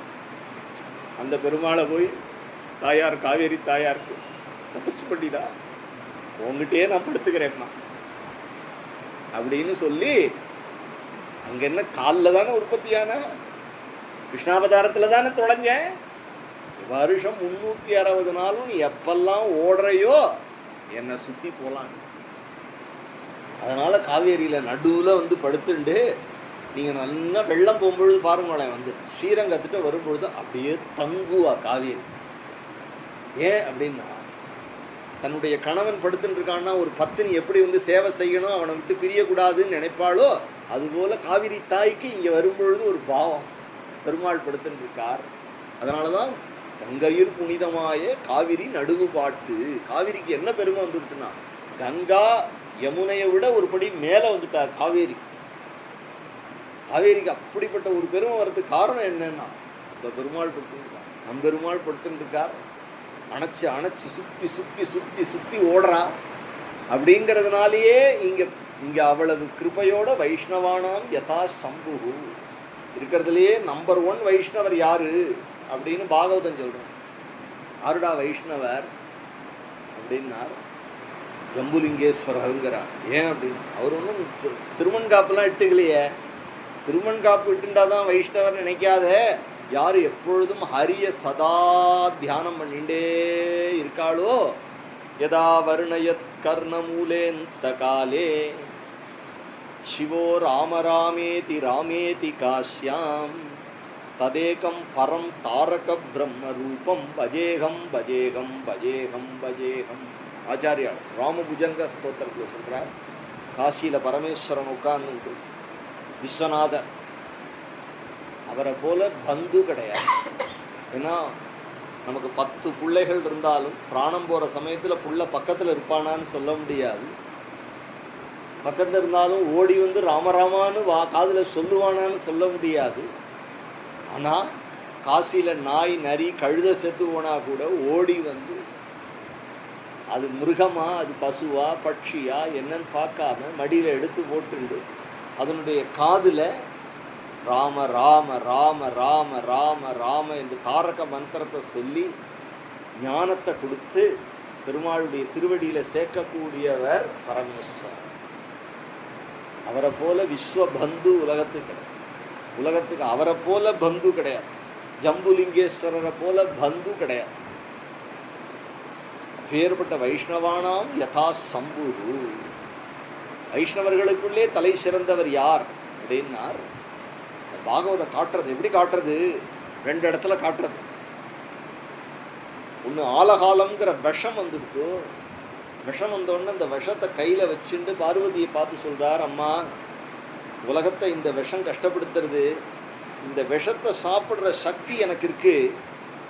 ஆனால் இந்த விஷத்தை நான் சாப்பிட்டா உலகத்தை காப்பாற்றுறதுங்கிறது ஹரியினுடைய டியூட்டி. ஹரியினுடைய டியூட்டியை நான் பண்ணினேன்னா ஹரி சந்தோஷப்படுவான்.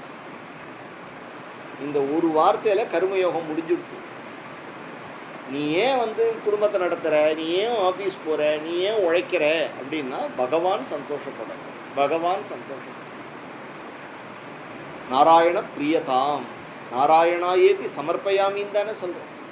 எல்லா காரியங்களுக்கும் பிரயோஜனம் என்ன அப்படின்னா ஈஸ்வரார்ப்பணம் அப்படிங்கிறத பரமேஸ்வரன் காட்டுறார். இந்த எது உள்பட, விஷம் சாப்பிட்றது உள்பட, அந்த விஷத்தையும் தொண்டையில் வச்சுண்டு ஹரிப்பிரிய சர்வாத்மா ஹரிப்பிரியதாம், ஹரிக்கு பிரீத்தி உண்டாகட்டும். இன்னொன்று, கங்கை உண்டானா கங்கை அங்கேருந்து வரா. பிரம்மாதான ஜபம் பண்ணுறார். ஆதாவாதிபிதாமகஸ்ய ஆதிபிதாமகஸ்ய நியம வியாபார பாத்திரே ஜலம். நியம வியாபார அவருடைய கமண்டல ஜலம். பஷாத் பன்னகசாயினோ பகவதகா பாதோதகம் பாவனம். ஸ்ரீமன் நாராயணுடைய பாத தீர்த்தம். சம்பு பூய சம்பு ஜடா விபூஷணமணிஹி. அதை பரமேஸ்வரன் மேலேந்து பெருமாளுடைய தீர்த்தம். கோயிலுக்கு போனால் பெருமாள் தீர்த்தம் கொடுக்குறான். நம்ம என்ன பண்ணுறோம்? எடுத்துகிற தலையை சிரசா கிருண்ணாமி, சிரசில் தரிக்கிறோம். ஏன்னா மகாபுருஷனுடைய பாத தீர்த்தம் அப்படிங்கிறதுனால வேதம் சொல்கிறது எல்லாருக்கும் மூத்தவர் நாராயணன். நாராயணனுடைய புள்ள பிரம்மா. பிரம்மாவினுடைய மனசிலேந்து பரமேஸ்வரன் உண்டானார். ஸ்ரீருத்ரன் உண்டானார். ஸ்ரீருத்ரனுக்கு அதனால சிறுமை கிடையாது. ஸ்ரீருத்ரன் எத்தகையவர்னா தபஸுனால பிரம்மாவையே மிஞ்சுட்டார். உலகத்துக்காக தபசு பண்ணிட்டு இருக்கார் ஹிமாச்சலத்தில் உட்கார்ந்துட்டு. அதனால முறைப்படி பார்த்தா வேதத்தினுடைய வேதம் எப்படி சொல்றதுன்னா நாராயணனுடைய பேரன் தான் ஸ்ரீருத்ரன். நாராயணனுடைய பேரன்னு சொல்றது. அப்போ எப்போ தன்னுடைய அப்பாவான குரு பிரம்மா பூஜை பண்ணினாரோ அந்த பாத தீர்த்தம் வருது அப்படின்னா அதை தலையில் நான் தரிப்பேன் அப்படின்னு காட்டினதுனால வைஷ்ணவானாம் யதா சம்பு. இதுதான் இந்த வேதம். வைஷ்ணவமோ சைவமோ இதெல்லாம் நமக்கு தானே. வேதத்துக்கு இதெல்லாம் கிடையாது. வேதம் வந்து அதுக்கு மேலே போய் பேசும். வேதம் வந்து பிரம்மஸ்வரூபத்தை சொல்லக்கூடிய விஷயம். அதனால் பக்திக்காக தன்னை கொடுத்த க்ஷேத்திரம். இந்த க்ஷேத்திரத்தினுடைய பெருமையை சொல்கிறேன். அகிலாண்டேஸ்வரி. அகிலாண்டேஸ்வரி ரொம்ப உக்ரமாக இருந்தாள். ஆதி ஆச்சாரியாள் சங்கர பகவத் பாதாள் வந்து ஸ்ரீ சக்கரத்தினால தாடங்கம் பண்ணி அம்பாளுக்கு சாத்தினார். அப்படியும் உக்ரம் இறங்கலை. ரொம்ப உக்ர தேவதையாக இருந்தாய். உடனே என்ன பண்ணினார் அப்படின்னா அதுதான் ஆச்சாரியாளுடைய ஒரு மனசு. எப்பொழுதுமே ஒரு தாயார் ரொம்ப கோபமாக இருந்தான்னா பிள்ளைய பார்த்தான்னா மனசு குளிர்ந்துடும். அதனால தான் இங்கே பார்த்தேன்னா அம்பாள் சன்னதிக்கு முன்னாடி பிள்ளையார் இருப்பார். உடனே பிள்ளையாரை பிரதிஷ்டை பண்ணினார். உடனே அம்பாள் கண்லேருந்து ஜலம் வந்துட்டு, ஸ்தனத்தில் பால் சுரக்க ஆரம்பிச்சுட்டு, கணேஷ் உட்கார்ந்துட்டு அம்மாவை சாந்தப்படுத்தி நம்ம எல்லாருக்கும் அம்பாளுடைய கிருபை வருஷிக்கும்படியாக அகிலாண்டேஸ்வரியாக சாந்தமாக எல்லாரும் அம்மா கிட்ட போய் அம்மா கிட்ட என்ன வரங்கள் வேணுமோ, வியாதி இல்லாத வாழ்க்கை, நல்ல ஐஸ்வர்யம், குடும்பம், கல்யாணம் எல்லாம், இது எல்லாம் எதுக்கு அப்படின்னா சத்சங்கம். சத்சங்கம் மாமா மாமி சத்சங்கம் பண்ணுறா, அடுத்தது அவர் கிரிதர் சத்சங்கம் பண்ணணும். அதுக்கு தகுந்த மாதிரியான வாழ்க்கை, அனுகூலமான பத்னியோ எதுக்கு அப்படின்னார். பெரியவா வந்தான்னா காலை அலம்பணுமே, பாகவதா வந்தால் பாத பூஜை பண்ணணுமே. அதனால் அப்பா பண்ணினார், புள்ள பண்ணுறார், பிள்ளைக்கு அப்புறமா அதுக்கப்புறமா வாரிசு பண்ணுவா. ஏன் அப்படின்னா பாகவதால உபாசனை பண்ண, அதுக்கு தானே வீடு. நீ 5000 ஸ்கொயர் ஃபீட்டில் வீடு கட்டி ஒரு பாகவதம் அல்ல உன் வீட்டுக்கு அப்படின்னா உன் வீடு பாம்பு வாழற புத்து. ஆனால் 1000 சதுரடி தான், சின்ன வீடு தான், இருந்தாலும் பாகவதா நிறைவா அடைச்சி உட்கார்ந்துட்டு பஜனை பண்ணுறா அப்படின்னா அதுதான் கோவில். அதுதான் கோவில். பாகவதா வரத்துக்கு தான் கிரகம் அப்படின்னார். பாகவதம் காட்டுறது ஏன் அப்படின்னா பாகவதா வந்தால் பின்னாடியே பகவான் வந்து, நீ ஆற்றுக்கு பகவான் வரணும், ஸ்ரீனிவாசன் வரணும்னு ஆசைப்பட்டேன்னா 2 பாகவதாளை கூப்பிட்டு பஜனை பண்ணினா அடுத்த க்ஷணம் ஓடி வந்துடும். பாகவதாள் வரும்பொழுதே பாக்யத லட்சுமி பாரம்மா அப்படிங்கும் பொழுது வெங்கடரமணனே பட்டத்து ராணி. முதல்ல பெருமாளை கூட்டின்னு வந்தால் தான் தாயார் வருவோம். தான் ஆத்துக்கார் போகாத ஒரு கிரகத்துக்கு தாயார் வரமாட்டான் என்றைக்குமே. அதனால் முதல்ல ஸ்ரீனிவாசனே நீ இங்கே நிறுத்தினேன்னா தானே அம்பாளுடைய தாயாருடைய கட்டாட்சம் உனக்கு கிடைச்சிடும். அப்படிங்கிறதுனால பிரயத்தனம் இல்லையே இது ஒன்று. இதெல்லாம் பாகவதாள் ஒரு ஜால்ரா வச்சு சாதிச்சுட்டு போயிடுவாள். ரொம்ப சிம்பிளாக அடிச்செறிஞ்சிட்டு போயிடுவா, மகத்தான பலனை கொடுத்துட்டு போயிடுவா, நமக்கு தெரியாது. அதனால் பாகவதாளை உபாசனை பண்ணுறது அப்படிங்கிறது பரம்பரையாக குடும்ப தர்மம். அந்த குடும்ப தர்மத்தை நம்ம விட முடியாது. அதுக்கு என்ன அனுகூலம் வேணுமோ அந்த அனுகூலத்தை மயானுகூலேனே அப்படின்னு கிருஷ்ணன் சொல்கிறான். அதுக்கு அனுகூலமான பத்னி கல்யாணம்ங்கிறது ரொம்ப பெரிய விஷயம். ஏன் அப்படின்னா தப்பாக கல்யாணம் ஆனவன்கிட்ட கேட்டால் தான் அந்த கஷ்டம் தெரியும். இந்த பக்கம் அந்த பக்கம் பிடிச்சி இழுத்து, இந்த மாடு இழுக்கிற மாதிரி இழுத்து வண்டியை உருட்டின்னு இருக்கக்கூடிய கஷ்டங்களை பார்க்கும் பொழுது எவ்வளவு அனுகூலமான பத்னி, எவ்வளவு ஒஸ்தி அப்படின்னு. அதுவும் பாகவதம். நான் சொல்கிறது எல்லாமே பாகவதம். கர்தமர்னு ஒரு பெரியவர் பிரஜாபதி 10,000 வருஷம் தபசு பண்ணினார். 1 வருஷம் 2 வருஷம் இல்லை. பிரம்மா அவரை தபசு பண்ணி நீ குடும்ப தர்மத்தில் இருந்து குடும்பத்தை விருத்தி பண்ணணும்னு ஆர்டர் பண்ணிட்டார். பிரம்மாவுடைய நிழல்லேருந்து உண்டானார். 10 பிரஜாபதிகளில் ஒத்தரவர். கிரது புலஸ்தியர் அவளோட வந்தவர். அவர் தபசு பண்ணுறார் 10,000 வருஷம் தபசு பண்ணுறார். மனசை அடக்கி புலனை அடக்கி பகவான் தரிசனம் கொடுக்கல. பகவான் தரிசனம் கொடுக்கல அப்படின்னு ஒன்று. ஒரு நாள் சாயமே இப்படி இருக்கு. இந்த சமயத்தில் அனுஷ்டானம் பண்ணிட்டு கண்ணீர் விட்டார். என் அப்பனே, உன்னை அடையிற மார்க்கம் எனக்கு தெரியலையேப்பா. நான் தபசு பண்ணிட்டு இருக்கேன், நீ வரணும் வரணும் வரணும்னு. நீ எப்பேற்பட்ட உயர்ந்த பொருள், நீனா வந்தாதானப்பா உண்டு அப்படின்னு கண்ணீர் விட்டோன்னே எழுத்தாப்புல கருட தரிசனம், கருட சேவை ஆறுது. வெள்ள கருடன் கிருத்தயுகத்தில் பெருமாள் 2 பக்கமும் கால் போட்டுண்டு கருடனுடைய தோளில் அப்படி காலை வச்சுட்டு சங்க சக்கர கதாதாரியாக பெருமாள் தரிசனம் கண்ணீர் விட்டார். 10,000 வருஷம் தபசு பண்ணி பெருமாள் வரலையே அப்படின்னார். 10,000 வருஷம் தபஸுக்கு பெருமாள் கிடைக்க மாட்டார். நாகம் வேதைகி ந தபசா ந தானேன நச்சேத்யா, அதுக்கெல்லாம் நான் கிடைக்க மாட்டேன். ஆனால் இப்போ கிடைச்சுட்டார். ஒரு சொட்டு கண்ணீர் விட்டார், வந்துட்டார் அப்படின்னு அழுதால் அவனை பெறலாமே. அப்போ ஒரு சொட்டு தண்ணீர் தான் வந்தது, கண்ணீர் வந்தது, பெருமாள் வந்துட்டாருங்கிறேன்னார். 100க்கு 100% சுவாமி வேணும்னு அழற கண்ணீர் உனக்கு வரணுமாகில் 10,000 வருஷம் தபசு பண்ணணும். அந்த ஒரு டிராப் கண்ணீர் அவ்வளவு மெரிட். என்ன, எனக்கு ஆம்படையாகணும், எனக்கு குழந்தை பிறக்கணும், என் பிள்ளை இங்கே படிக்கணும், என் பிள்ளை அமெரிக்கா போகணும், என் கார் வாங்கணும், வீடு இதெல்லாம் அழுதுண்டே இருப்பான். பிறந்த நாளாக அழுதுன்ட்ருக்கே நீ. என்னைக்கு ஒரு நாள் நீ 100க்கு 100 நான் எப்போ உன்னை பார்ப்பேன் ரெங்கா அப்படின்னு நீ என்னைக்கு அழுத? எப்போ அழுத? நீ அழுதேன்னா உடனே வந்து நிற்பான். அதனால சொல்றார் மணிவாச்சகர், அழுதால் அவனை பெறலாமே. நானும் தான் அழறேன், அழற போட்டி வச்சா நிறைய பேர் ஜெயிச்சு விடுவான். அவன் தான் அழுதுண்டே இருக்கான் எப்போ பார்த்தான். ஏன் அழற? சோத்துக்கு அழற, பேருக்கு அழற, அது வேணும் இது வேணும்னு அழற. இல்லை அவா திட்டினா இவா திட்டினான்னு அழற, அவா மதிக்கலை இவா மதிக்கலைன்னு அழற. ஆனால் ஒரு நாள் கூட சுவாமியை பார்க்கணும்னு நீ அழலையே. அதனால் நீ அந்த கர்தமர் அப்படி 100க்கு 100 கிருஷ்ணனுக்காக அழுக வரணும்னா 10,000 வருஷம் புலன்களை அடக்கி தபசு பண்ணினார். அவ்வளவு மெரிட் அது. இல்லைனா அவ்வளவு சுலபமாக கிடச்சிருவாரா?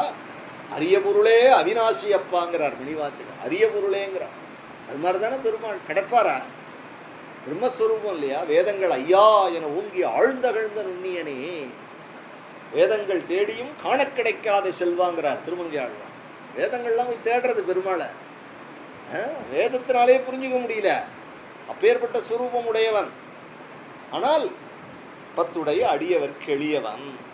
புரியா இருந்தா வந்து நின்றுடுவான். யசோதைக்கு வந்து நின்றுட்டானே, பக்கத்தில் வந்து நின்றுட்டானே. அதனால அந்த கண்ணை துடைக்கிறார். பெருமாள் உனக்கு என்ன வேணும் அப்படின்னு கேட்குறார். உடனே கர்தமர் சொல்றார், உனக்கே தெரியும் எனக்கு கிரகஸ்த தர்மத்தை அனுஷ்டிக்கிறதுக்கு சமானசீலாம், எனக்கு கிரகத்தில் எல்லாத்தையும் கொடுக்கக்கூடியவளான சமானசீலாம் எனக்கு வேணும் அப்படின்னார்.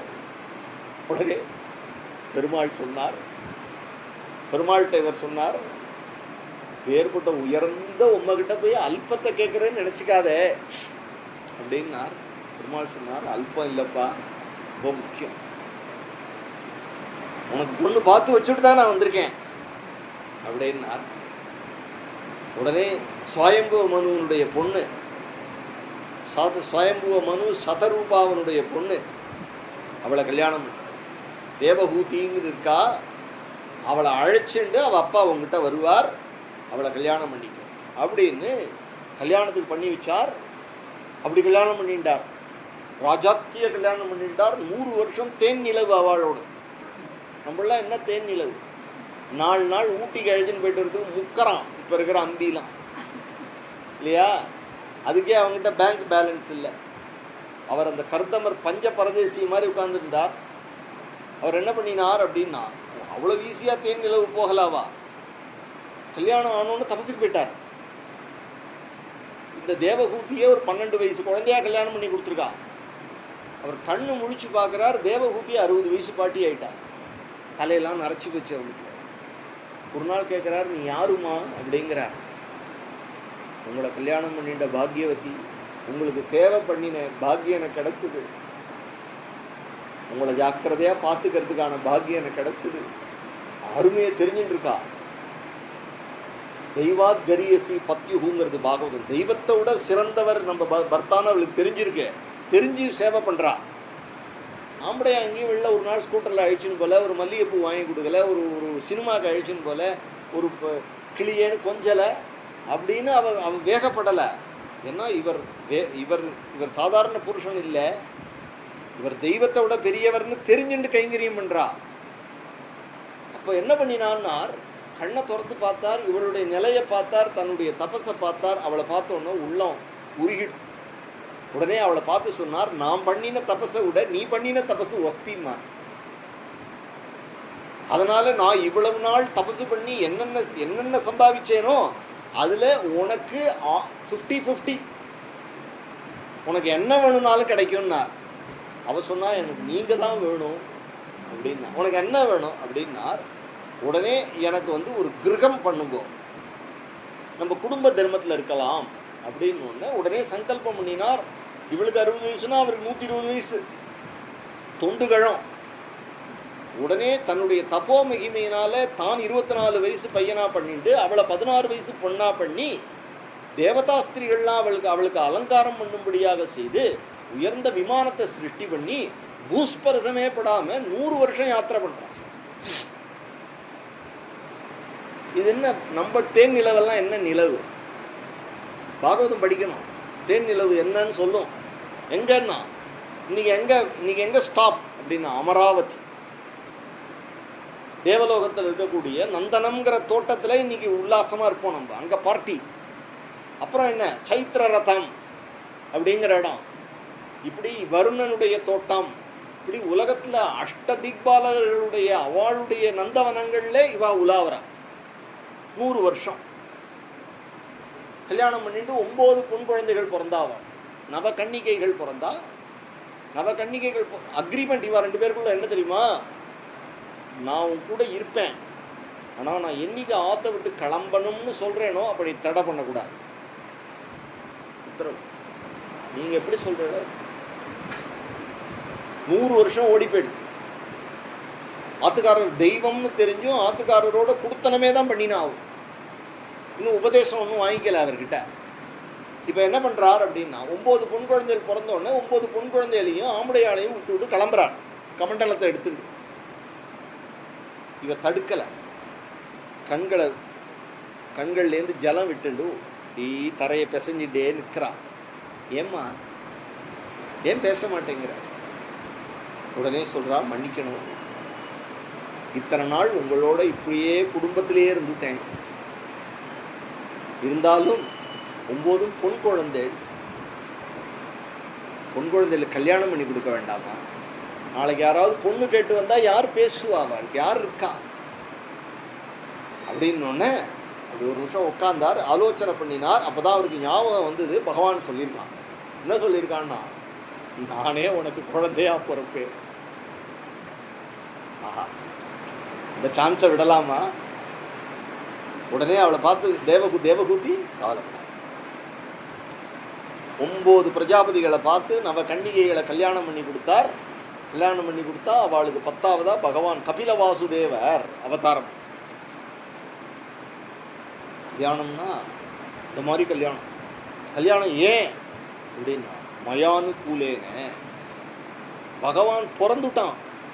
பிறந்தோடனே பகவான் அப்பாவை பார்த்து சொல்கிறான், கர்தம பிரஜாபதியை பார்த்து சொல்கிறான், அப்பா நீங்கள் கிளம்புங்க, நீங்கள் தபஸுக்கு போங்க. உள்ள சொன்னோடனே கமண்டலத்தை எடுத்துன்னு கிளம்புறார். சாட்சாத் பகவானே பிள்ளையா பிறந்திருக்கான்னு தெரியும். அப்போ ஆசையருமின் ஈசனோட ஆயினும் ஆசையரும். பகவானே பிள்ளையா பிறந்தும் தன்னுடைய பிள்ளைங்கிற எண்ணம் இல்லை. ஜெகத்குருவான கபில வாசுதேவன் அப்படின்னு நினச்சி இனிமேல் இந்த உலகத்தை யார் பார்த்துப்பா, இனிமேல் அம்மாவை யார் பார்த்துப்பா, அந்த கேள்வி கிடையாது. ஏன் அப்படின்னா குழந்தை சொல்கிறான், அம்மாவை நான் பார்த்துக்கிறேன் அப்படிங்கிறான். கிளம்பிட்டார். இப்படி கிளம்பி சஞ்சாரம் பண்ணி பகவான் அடைந்தார் அப்படின்னு 2வது கல்யாணம். தேவகூதி கர்தமர். இவ்வளவு கல்யாணம்னா மங்களம், பத்ரம், கல்யாணம். பரமேஸ்வரனுக்கு தான் அப்படி பேர்.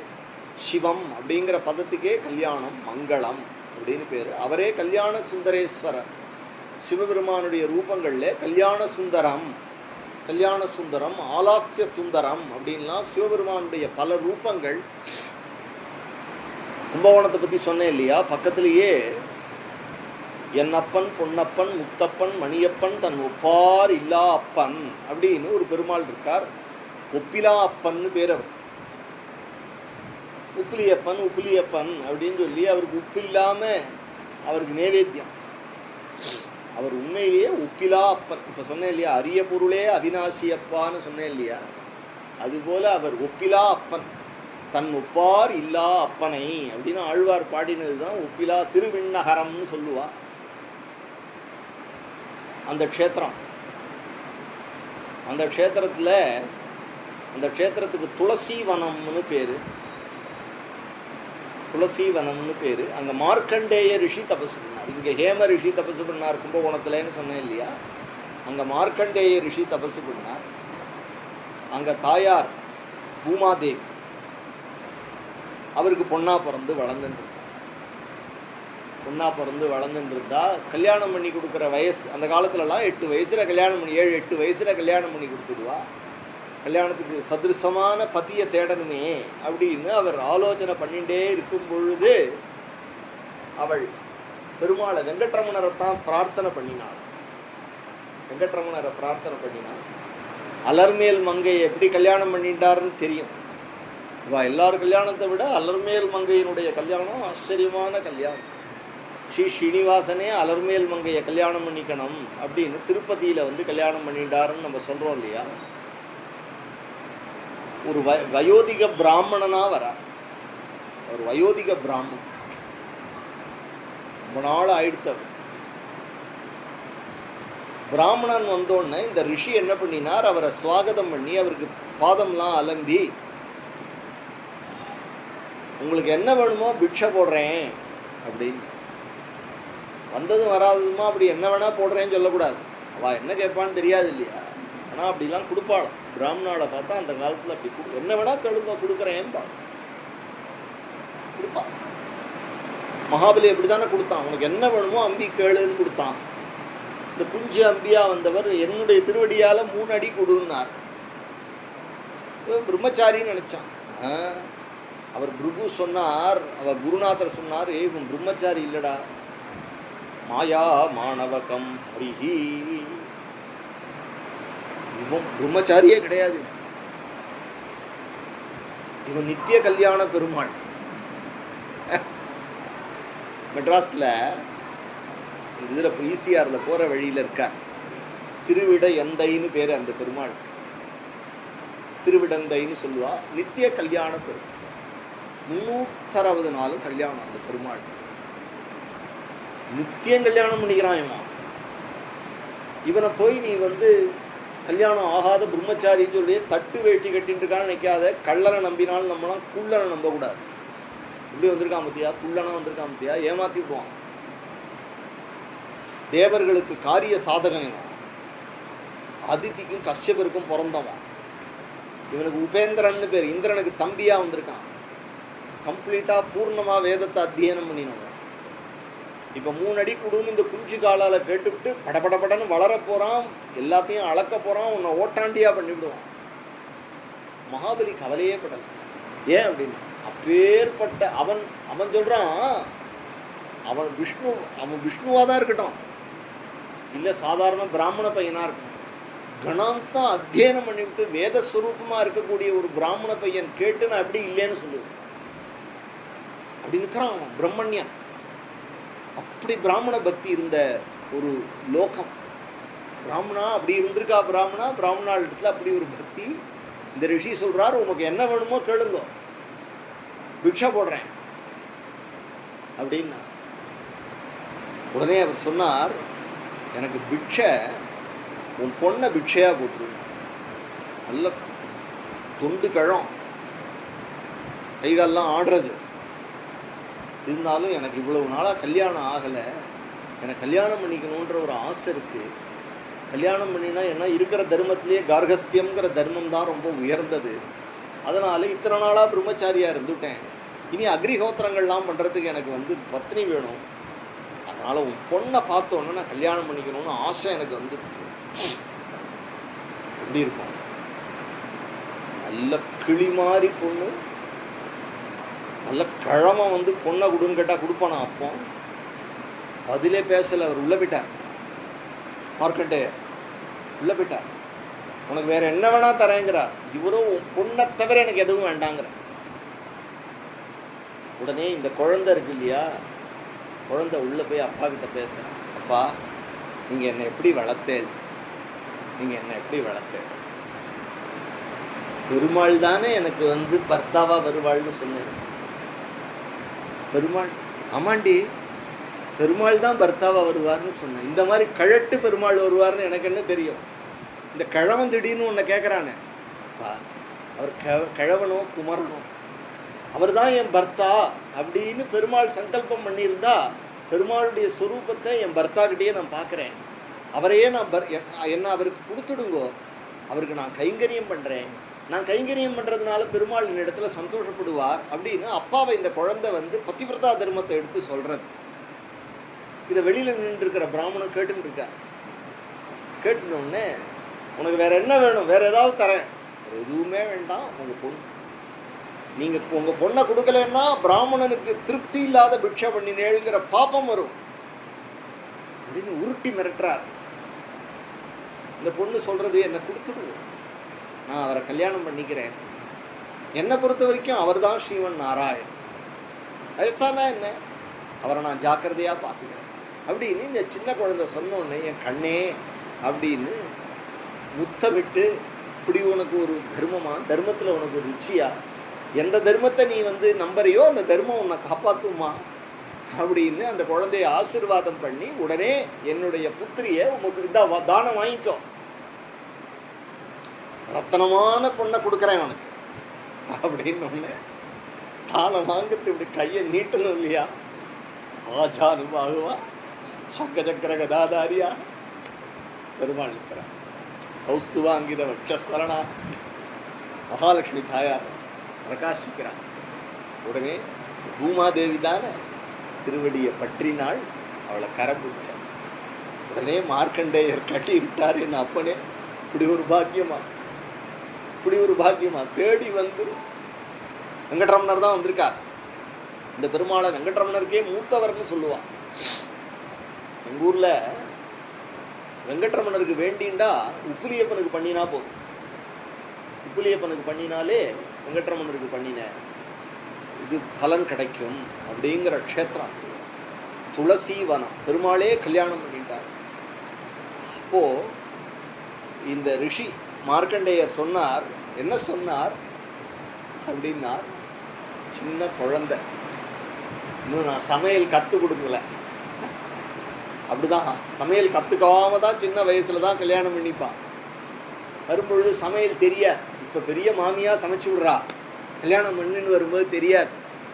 அப்போ நம்ம சங்கல்பம் பண்ணிக்கணும், என்ன பண்ணிக்கணும், அவள் என்ன போடுறாளோ அதை நான் சாப்பிட்றேன் அப்படின்னு நமக்கு ஒரு பிரியம். அந்த பிரியத்தை அவர் காட்டுறார். ஸ்ரீனிவாசன் அவர் சொல்கிறார், அவள் உப்பு இல்லாமல் சமைச்சாலும் நான் ஏற்றுக்கிறேன், உப்பில்லா பண்டம் குப்பையிலே அப்படின்னு மொழி இருக்கு இல்லையா. பெருமாள் சொன்னார், அவள் உப்பு இல்லாமல் பண்ணி போட்டால் அதை நான் சாப்பிட்றேன். ஏன் அப்படின்னா பிரியத்தை, அவள் என்ன பண்ணுறாளோ அது. ஒரு நாள் உப்பு ஜாஸ்தியாக இருக்கும், ஒரு நாள் உப்பு கம்மியாக இருக்கும். உப்பு ஏன் கம்மியாக இருக்கு அப்படின்னா, அதான் நேற்றுக்கு நிறையா போட்டேன். ஆமாம் நேற்றுக்கே சாப்பிட்டுட்டேன் உப்பு. இன்றைக்கி ஏன் ஜாஸ்தியாக இருக்கு, நேற்றுக்கு உப்பு கம்மியாக இருக்குன்னு சொன்னேன்ல, அதனால தான் இன்றைக்கி உப்பு போட்டேன். நீ எப்படி போடுறையோ அப்படி இல்லையா. கிருஷ்ணன் வந்தே ஜெகத்குரு, ஆம்படையாளை எப்படி சமாளிக்கணும் அப்படின்னு என்ன அவர் சமாளிக்கிறார் இல்லையா. ஆம்படையாள்கிட்ட ஃபோனை கொடுக்கறதுக்கே அவன் பயப்படுறான். அப்படி இருக்கும் பொழுது 365 நாளும் வட்சஸ்தலத்தில் வச்சுண்டு போறவா வரவாள் அத்தனை பேரையும் நிர்வாகம் பண்ணிட்டு, இவர் யார் யாரை என்ன பார்க்குறார், என்ன கொடுக்குறார் அப்படிங்கிறதெல்லாம் ஆம்படையார் நோட் பண்ணிகிட்டே இருக்கான்னு தெரிஞ்சா அப்படின்னா அவளுக்குள்ளே எவ்வளவு ஒரு அந்யோன்யம் இருக்கும். இன்ஃபேக்ட் தாயார் இருக்கிறதுனால தான் நம்ம பெருமாள்கிட்டே போக முடியாது. அங்கம் அரே உலகபூஷணம் ஆசிரயந்தின்னு தாயார் உட்கார்ந்துட்டு நம்மளை அனுகிரகம் பண்ணி பெருமாள்கிட்டேருந்து வாங்கி கையில் கொடுக்குறான். அதுபோல் அங்கே அகிலாண்டேஸ்வரி இருக்கிறதுனால தான் பரமேஸ்வரன்ட்ட போக முடியாது. உமையொரு பாகனாக இருக்கார், சரீரத்திலேயே பாதி கொடுத்துட்டார், வட்சஸ்தலத்திலேயே இடத்த கொடுத்துட்டார். உடனே அவள் துளசீவன மகாத்மியத்தில் தாயாரை கல்யாணம் பண்ணிட்டார். அன்னிலேருந்து உப்பு இல்லாமல் சாப்பிட்டுட்டு இருக்கார். இதெல்லாம் என்ன பெருமாள்னா, எங்கள் ஊருக்கு மாப்பிள்ளையாக வந்த பெருமாளுடைய கதை தான். இப்போ நான் சொன்ன கதையெல்லாம் எங்கள் ஊர் எங்காத்து கதை. நான் அங்கேருந்து கும்பகோணத்துலேருந்து திருச்சி ஜம்புலிங்கேஸ்வரம் வந்து என்ன கதை சொல்கிறேன்னா எங்கள் ஊர் கதை சொல்கிறேன், நம்ம கதை. ஏன்னா இப்போ சொன்ன கதையெல்லாம் பாருங்களேன், ஜம்புலிங்கேஸ்வரர், ஸ்ரீரங்கநாதர், சாரங்கபாணியம் பெருமான் எல்லாம் இவெல்லாம் என்னன்னா இவெல்லாம் நம்மளுடைய நம்ம பெருமாள், நம்ம சிவன் அப்படின்னு ஒரு குடும்பம் இல்லையா. அது ஒரு அழகான குடும்பம் இல்லையா. பாகவத குடும்பம் மாதிரி ஒரு அழகு வருமா. அப்படி ஒரு பக்தி. இந்த பக்தி எப்படி எங்கள் ஸ்ரீ அண்ணா சொல்லி கொடுத்தான். இப்படி தான் சொல்லணும், இப்படி தான்ப்பா கதை சொல்லணும், பேதமே இல்லாமல் கதை சொல்லணும். கதை கேட்குறவாளுக்கு அந்த பேதம் ஹிருதயத்தில் உண்டாகக்கூடாது. உண்டாகக்கூடாது. நாராயணனே நமக்கே பறை தருவான்னு ஒரு ஸ்ரீ வைஷ்ணவம் உட்கார்ந்துருந்தாலும் நம்ம பிள்ளையாரை பற்றி சொன்னோம்னா இவர் எதை பிள்ளையார்னு சொல்கிறாளோ அவர் நம்ம பெருமாள் அப்படின்னு அவளுக்கு தோணணும். நம்மளுடைய பெருமாளை தான் அவர் பிள்ளையார்னு சொல்கிறாருன்னு தோணும்படியாக பக்தி உற்பத்தியாகும்படியாக கதை சொல்லணுமே தவிர வேதத்தை உண்டாக்கக்கூடிய வகையில் கதை சொல்லக்கூடாது. அதனால் இப்படி பல க்ஷேத்திரங்களில் சஞ்சாரம் பண்ணி கல்யாணம், உலகத்தில் கல்யாணம் அப்படின்னாலே பார்வதி பரமேஸ்வராளுடைய கல்யாணம் தான். பார்வதி கல்யாணம் தான் முதல் கல்யாணம். பார்வதியை தான் முதல்ல கல்யாணத்திலேயே. இப்போ தானே நம்ம கன்யாம் கனக சம்பன்னாம்னு மந்திரம் சொல்லி விஷ்ணவே தாஸ்யாமி தாஸ்யாமின்னு சொல்கிறோம். ஆதி ஸ்லோகம் என்னன்னா சம்பவே தாஸ்யாமி ஹிமவான் சம்பவே தாஸ்யாமி. சதி தேவியை தட்சனுக்கு பொண்ணா பிறந்து பரமேஸ்வரனுக்கு கல்யாணம் பண்ணி கொடுத்து தட்சன் சிவத்வேஷம் பண்ணினான். அதனால தட்சனுக்கு பொண்ணா பிறந்ததுனால சதி தேவி உயிரை விட்டுட்டான் தட்ச யஜ்ஞத்தில். அடுத்தது ஹிமவானுக்கு பொண்ணா பிறந்ததுனாலேயே அவளுக்கு ஹேமான்னு பேர், ஹேமவதி அப்படின்னு பேர். கைலாச பர்வதத்திலேயே பிறந்தாள். பரமேஸ்வரனையே அடையணும் அப்படின்னு தபசு பண்ணினாள். சின்ன குழந்தை, கௌரின்னு பேர். ஏன் கௌரி அப்படின்னு பேர் அப்படின்னா தங்க கொடி மாதிரி இருப்பாள், உருக்கி வார்த்தை தங்கம் போல இருப்பாள். ஏன்னா பார்வதிக்கு கருப்பாக ஒரு ரூபம் உண்டு, பார்வதிக்கு சிவப்பாக ஒரு ரூபம் உண்டு. ரெண்டு ரூபமும். பொதுவாக பார்வதி கருப்பு, ஏன்னா லலிதா கிருஷ்ணன் கருப்பு, அதனால் பார்வதியும் கருப்பு. அதனால் மெனக்கெட்டு சொல்கிறா ஆண்டாள் பிராட்டி. வாரணம் ஆயிரம்னு பாடுறா இல்லையா, அதில் மெனக்கெட்டு சொல்கிறா அந்தரி சூட்டக்கனா கண்டேன் தோழின்னு. அன்னைக்கு கல்யாணத்து அன்னைக்கு மட்டும் நாத்தனாரை பார்த்தா ஒரு பிரியம் வருமா. ஏன் அப்படின்னா ஆத்துக்காரர் மாதிரியே உரிச்சு வச்ச மாதிரியே இருக்காளே அப்படின்னு ஒரு. அப்புறமா சண்டை கிட்ட வருமோ என்னமோ தெரியாது, ஆனால் கல்யாணத்தன்னைக்கு ஒரு பிரியம் வருமா பொண்களுக்கு. அந்தரி சூட்டக்கனா கண்டேன் தோழின்னா. ஏன் அப்படின்னா கல்யாணம் பண்ணிக்க வரவரோ ஸ்ரீரங்கம் பெருமாள் இல்லையா, இல்லை மேகஷியாமலனா இருக்கார், மேகவர்ணனா இருக்கார். இல்ல மேகஷியாமலா அப்படின்னு தானே பாடுறா. நல்லா கருகருன்னு இருக்கார். பக்கத்தில் பார்வதி நல்ல கருப்பு, கிருஷ்ணனுக்கு பொம்மநாட்டி வேஷம் போட்ட மாதிரியே இருப்போம். லலிதாம்பாளையே லலிதா சகஸ்திரநாமே அப்படி தான் சொல்கிறது. கிருஷ்ணனுக்கு பொம்மநாட்டி வேஷம் போட்டால் லலிதாங்கிறது. அதுதான் லலிதா சகஸ்திரநாமத்தினுடைய சூக்ஷ்மமே. கிருஷ்ணனை பொம்மநாட்டியாக உபாசனை பண்ணினா லலிதா சகஸ்திரநாமம். அதுதான், வேற ஒன்றும் கிடையாது. கோப்திரி கோவிந்த ரூபிணி அப்படின்னு அதில் நாமம் இருக்கு. கிருஷ்ணன் தான் லலிதான்னு. லலிதா உபாசனை பண்ணுறவாள்லாம், ஸ்ரீவித்யா உபாசனை பண்ணுறவாள்லாம் கிருஷ்ணனுடைய தங்க தான்.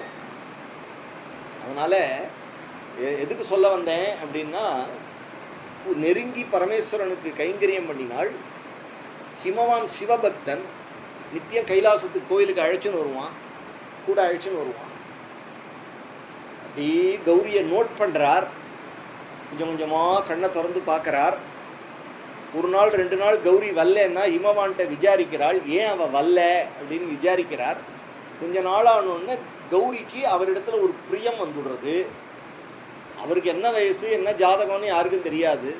இவ்வளோ சின்ன குழந்தை, கல்யாணம் பண்ணிக்கணும். இவருக்கு கல்யாணம் பண்ணிக்கணுங்கிற எண்ணம் இல்லை, இவருக்கு கைங்கரியம் பண்ணணுங்கிற எண்ணம். மாலை தொடுத்து தொடுத்து தொடுத்து தொடுத்து போடுறா. தொடுத்து போட்டுட்டே இருக்கும்பொழுது என்ன ஆகுது அப்படின்னா, தேவேந்திரன் பார்க்குறான், இந்த குழந்தை நெருங்கி கைங்கரியம் பண்ணுறா, இவாளுக்குள்ள ஒரு காமத்தை ஏற்படுத்தினா உலகத்துக்கு நல்லது நடக்கும். ஏன்னா இவாளுக்குள்ள ஒரு புள்ள குழந்தை பிறந்தாதான் தேவசேனாதிபதி கிடைப்பான்னு நினச்சிண்டு மன்மதனை கிளப்பி சிவபெருமான் மேலே மலர்கணைகளை தூவினான். சிவபெருமான் கண்ணை முழிச்சு பார்த்து மன்மதனை எரிச்சுட்டார். இந்த மன்மதனை எரிச்சுட்டார். அதுக்கப்புறமா கௌரிக்கு பயம் வந்துடுத்து, அவளுக்கு உடம்பு சரியில்லாமல் போயிடுத்து. அதனால் சிவன் கோவிலுக்கு போகாமல் இருக்கா. ஆனால் பரமேஸ்வரன் தான் வேணும் அப்படின்னு கல்யாணம் பண்ணிக்கணும், அவரைத்தான் கல்யாணம் பண்ணிப்பேன்னு தபசு பண்ணினான். இதுதான் குமார சம்பவம் அப்படின்னு காளிதாசன் எழுதினான். குமார சம்பவத்துக்கு ஹேத்துவாக என்ன இருக்குன்னா பார்வதி பரமேஸ்வராளுடைய கல்யாணம். உடனே இவள் தபசு பண்ணிகிட்டே இருக்கும் பொழுது ஒரு பைராகி ஒருத்தர் வரார். நல்ல வயசானவர், ஆனால் பிரம்மச்சாரி, சதுர்வேத பாராயணம் பண்ணினவர். அவளுடைய கன்னி மாடத்தில் அங்கே உள்ள புகுந்து இவ ஏன் இப்படி தபசு பண்ணுறா அப்படின்னு கேட்கும் பொழுது இவள்லாம் சொல்கிறார், இவளுக்கு கைலாசபதியான பரமேஸ்வரனை கல்யாணம் பண்ணிக்கணும்னு ஆசை, அதனால் இவள் தபசு பண்ணுறாள் அப்படின்னு உடனே அவர் சொன்னார், சிவசிவா, சிவனையா? சிவனை கல்யாணம் பண்ணிக்க போகிறாளா? ஏம்மா அவனுக்கு சிவனை பற்றி தெரியுமா? அவனுக்கு ஏன் தெரியுமா? சிவனுக்கு அப்பா யாருன்னு தெரியுமா? அம்மா யாருன்னு தெரியுமா? அம்மா அப்பாவே இல்லாதவன். ஆதியனே அந்தம் நடுவாகி எல்லானே. அவருக்கு அப்பாவும் கிடையாது, அம்மாவும் கிடையாது. அவருக்கு வீடு இருக்கான்னு தெரியுமா? நள்ளிரவில் நட்டம் பயின்றாடும் நாதனே. அவர் எங்கே இருக்காருன்னு தெரியுமா? உங்கள் ஆத்துக்காரரோட வீடு எங்கே இருக்கு அப்படின்னு சொன்னால் உன்னால் ஒரு நடு வீட்டில் சொல்ல முடியுமா? பேர் தான் சிவன். ஆனால் பண்ணுற காரியம் பூரா என்ன பண்ணிட்டு இருக்கார்?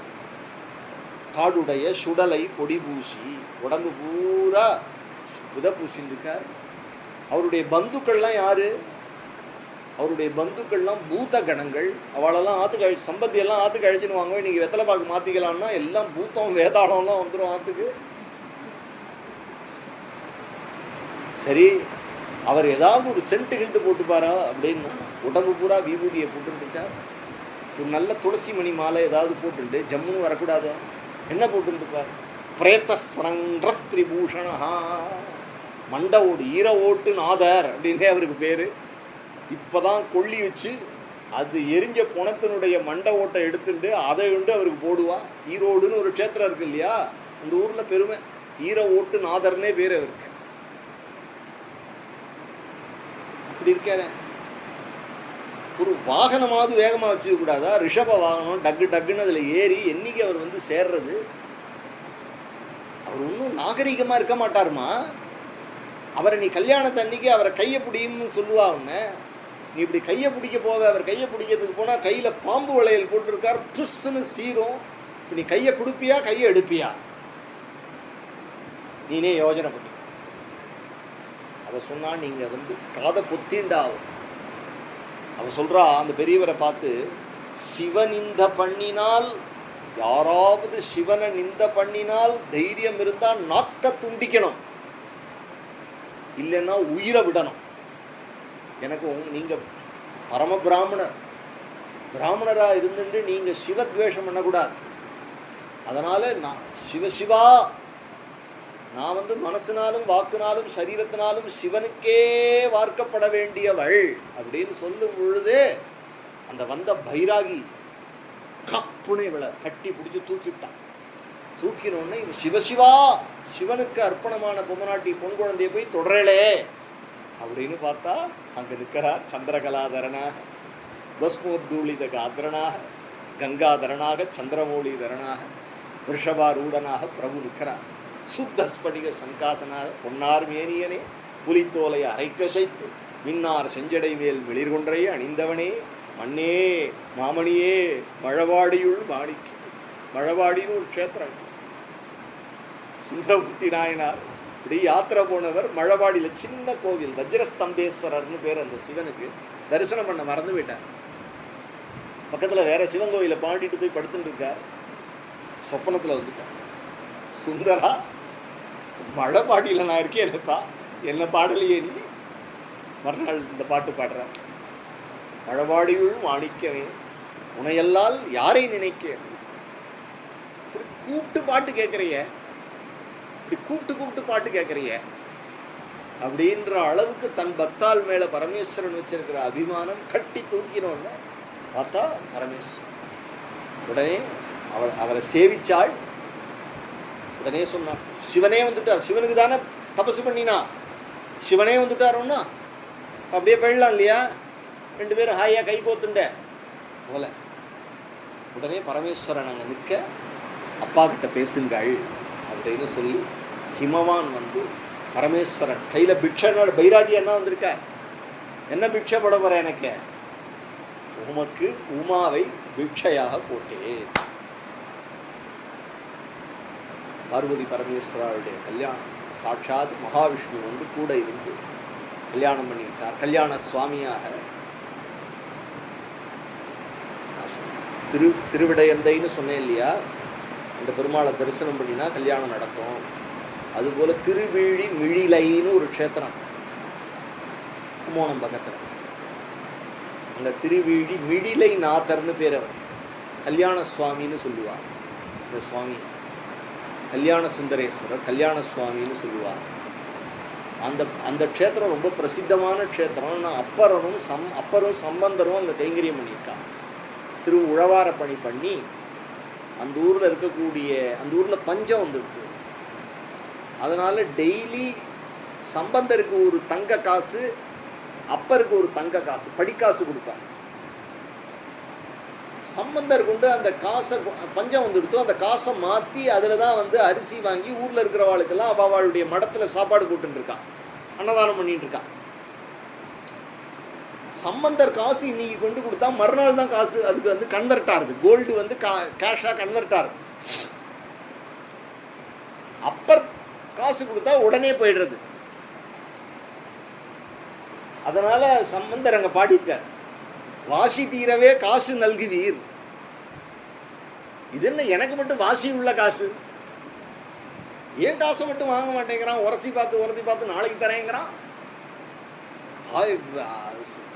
இவர் அப்பர் சுவாமிகள் கொண்டு கொடுத்தா உடனே அந்த காசை கன்வெர்ட் ஆகுது.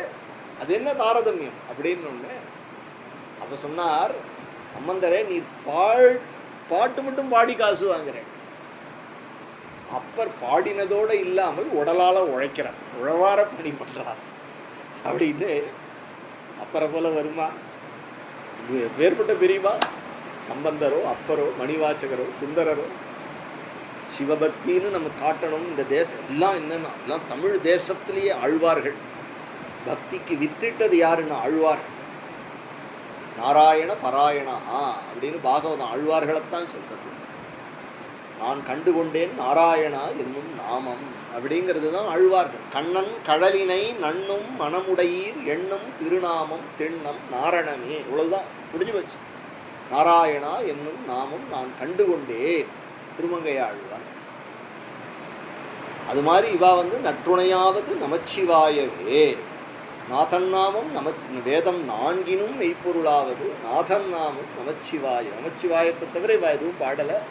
நமோ நாராயணாயவென்று என்று நாமம் பலவும் ஆயிரம் பரவி அப்படின்னு இதை தவிர எதுவும் பாடலை. நம்ம தேசத்தில் நமக்கு ஆச்சாரிய புருஷர்களான ஆழ்வாராதிகள், அதுபோல் சிவபக்தி பராயணர்களாக இருக்கக்கூடிய நாயன்மார்கள், அது ரெண்டும் இதுபோல் ஜம்புகேஸ்வரம், ஸ்ரீரங்கம் போன்ற மகாக்ஷேத்திரங்களில் ரெண்டு பக்தியும் பிரசித்தமாக அகிலாண்டேஸ்வரியினுடைய ஒரு கிருப்பையினால் இருக்கக்கூடிய க்ஷேத்திரத்தில் இன்றைக்கி 4 வார்த்தை பகவத்குணம் சொல்லக்கூடிய பாக்கியம் நமக்கு கிடச்சிது. அதனால் எல்லா விதமான மங்களங்களும் உண்டாகும். ஹரே ராம ராம ராம ஹரே ஹரே.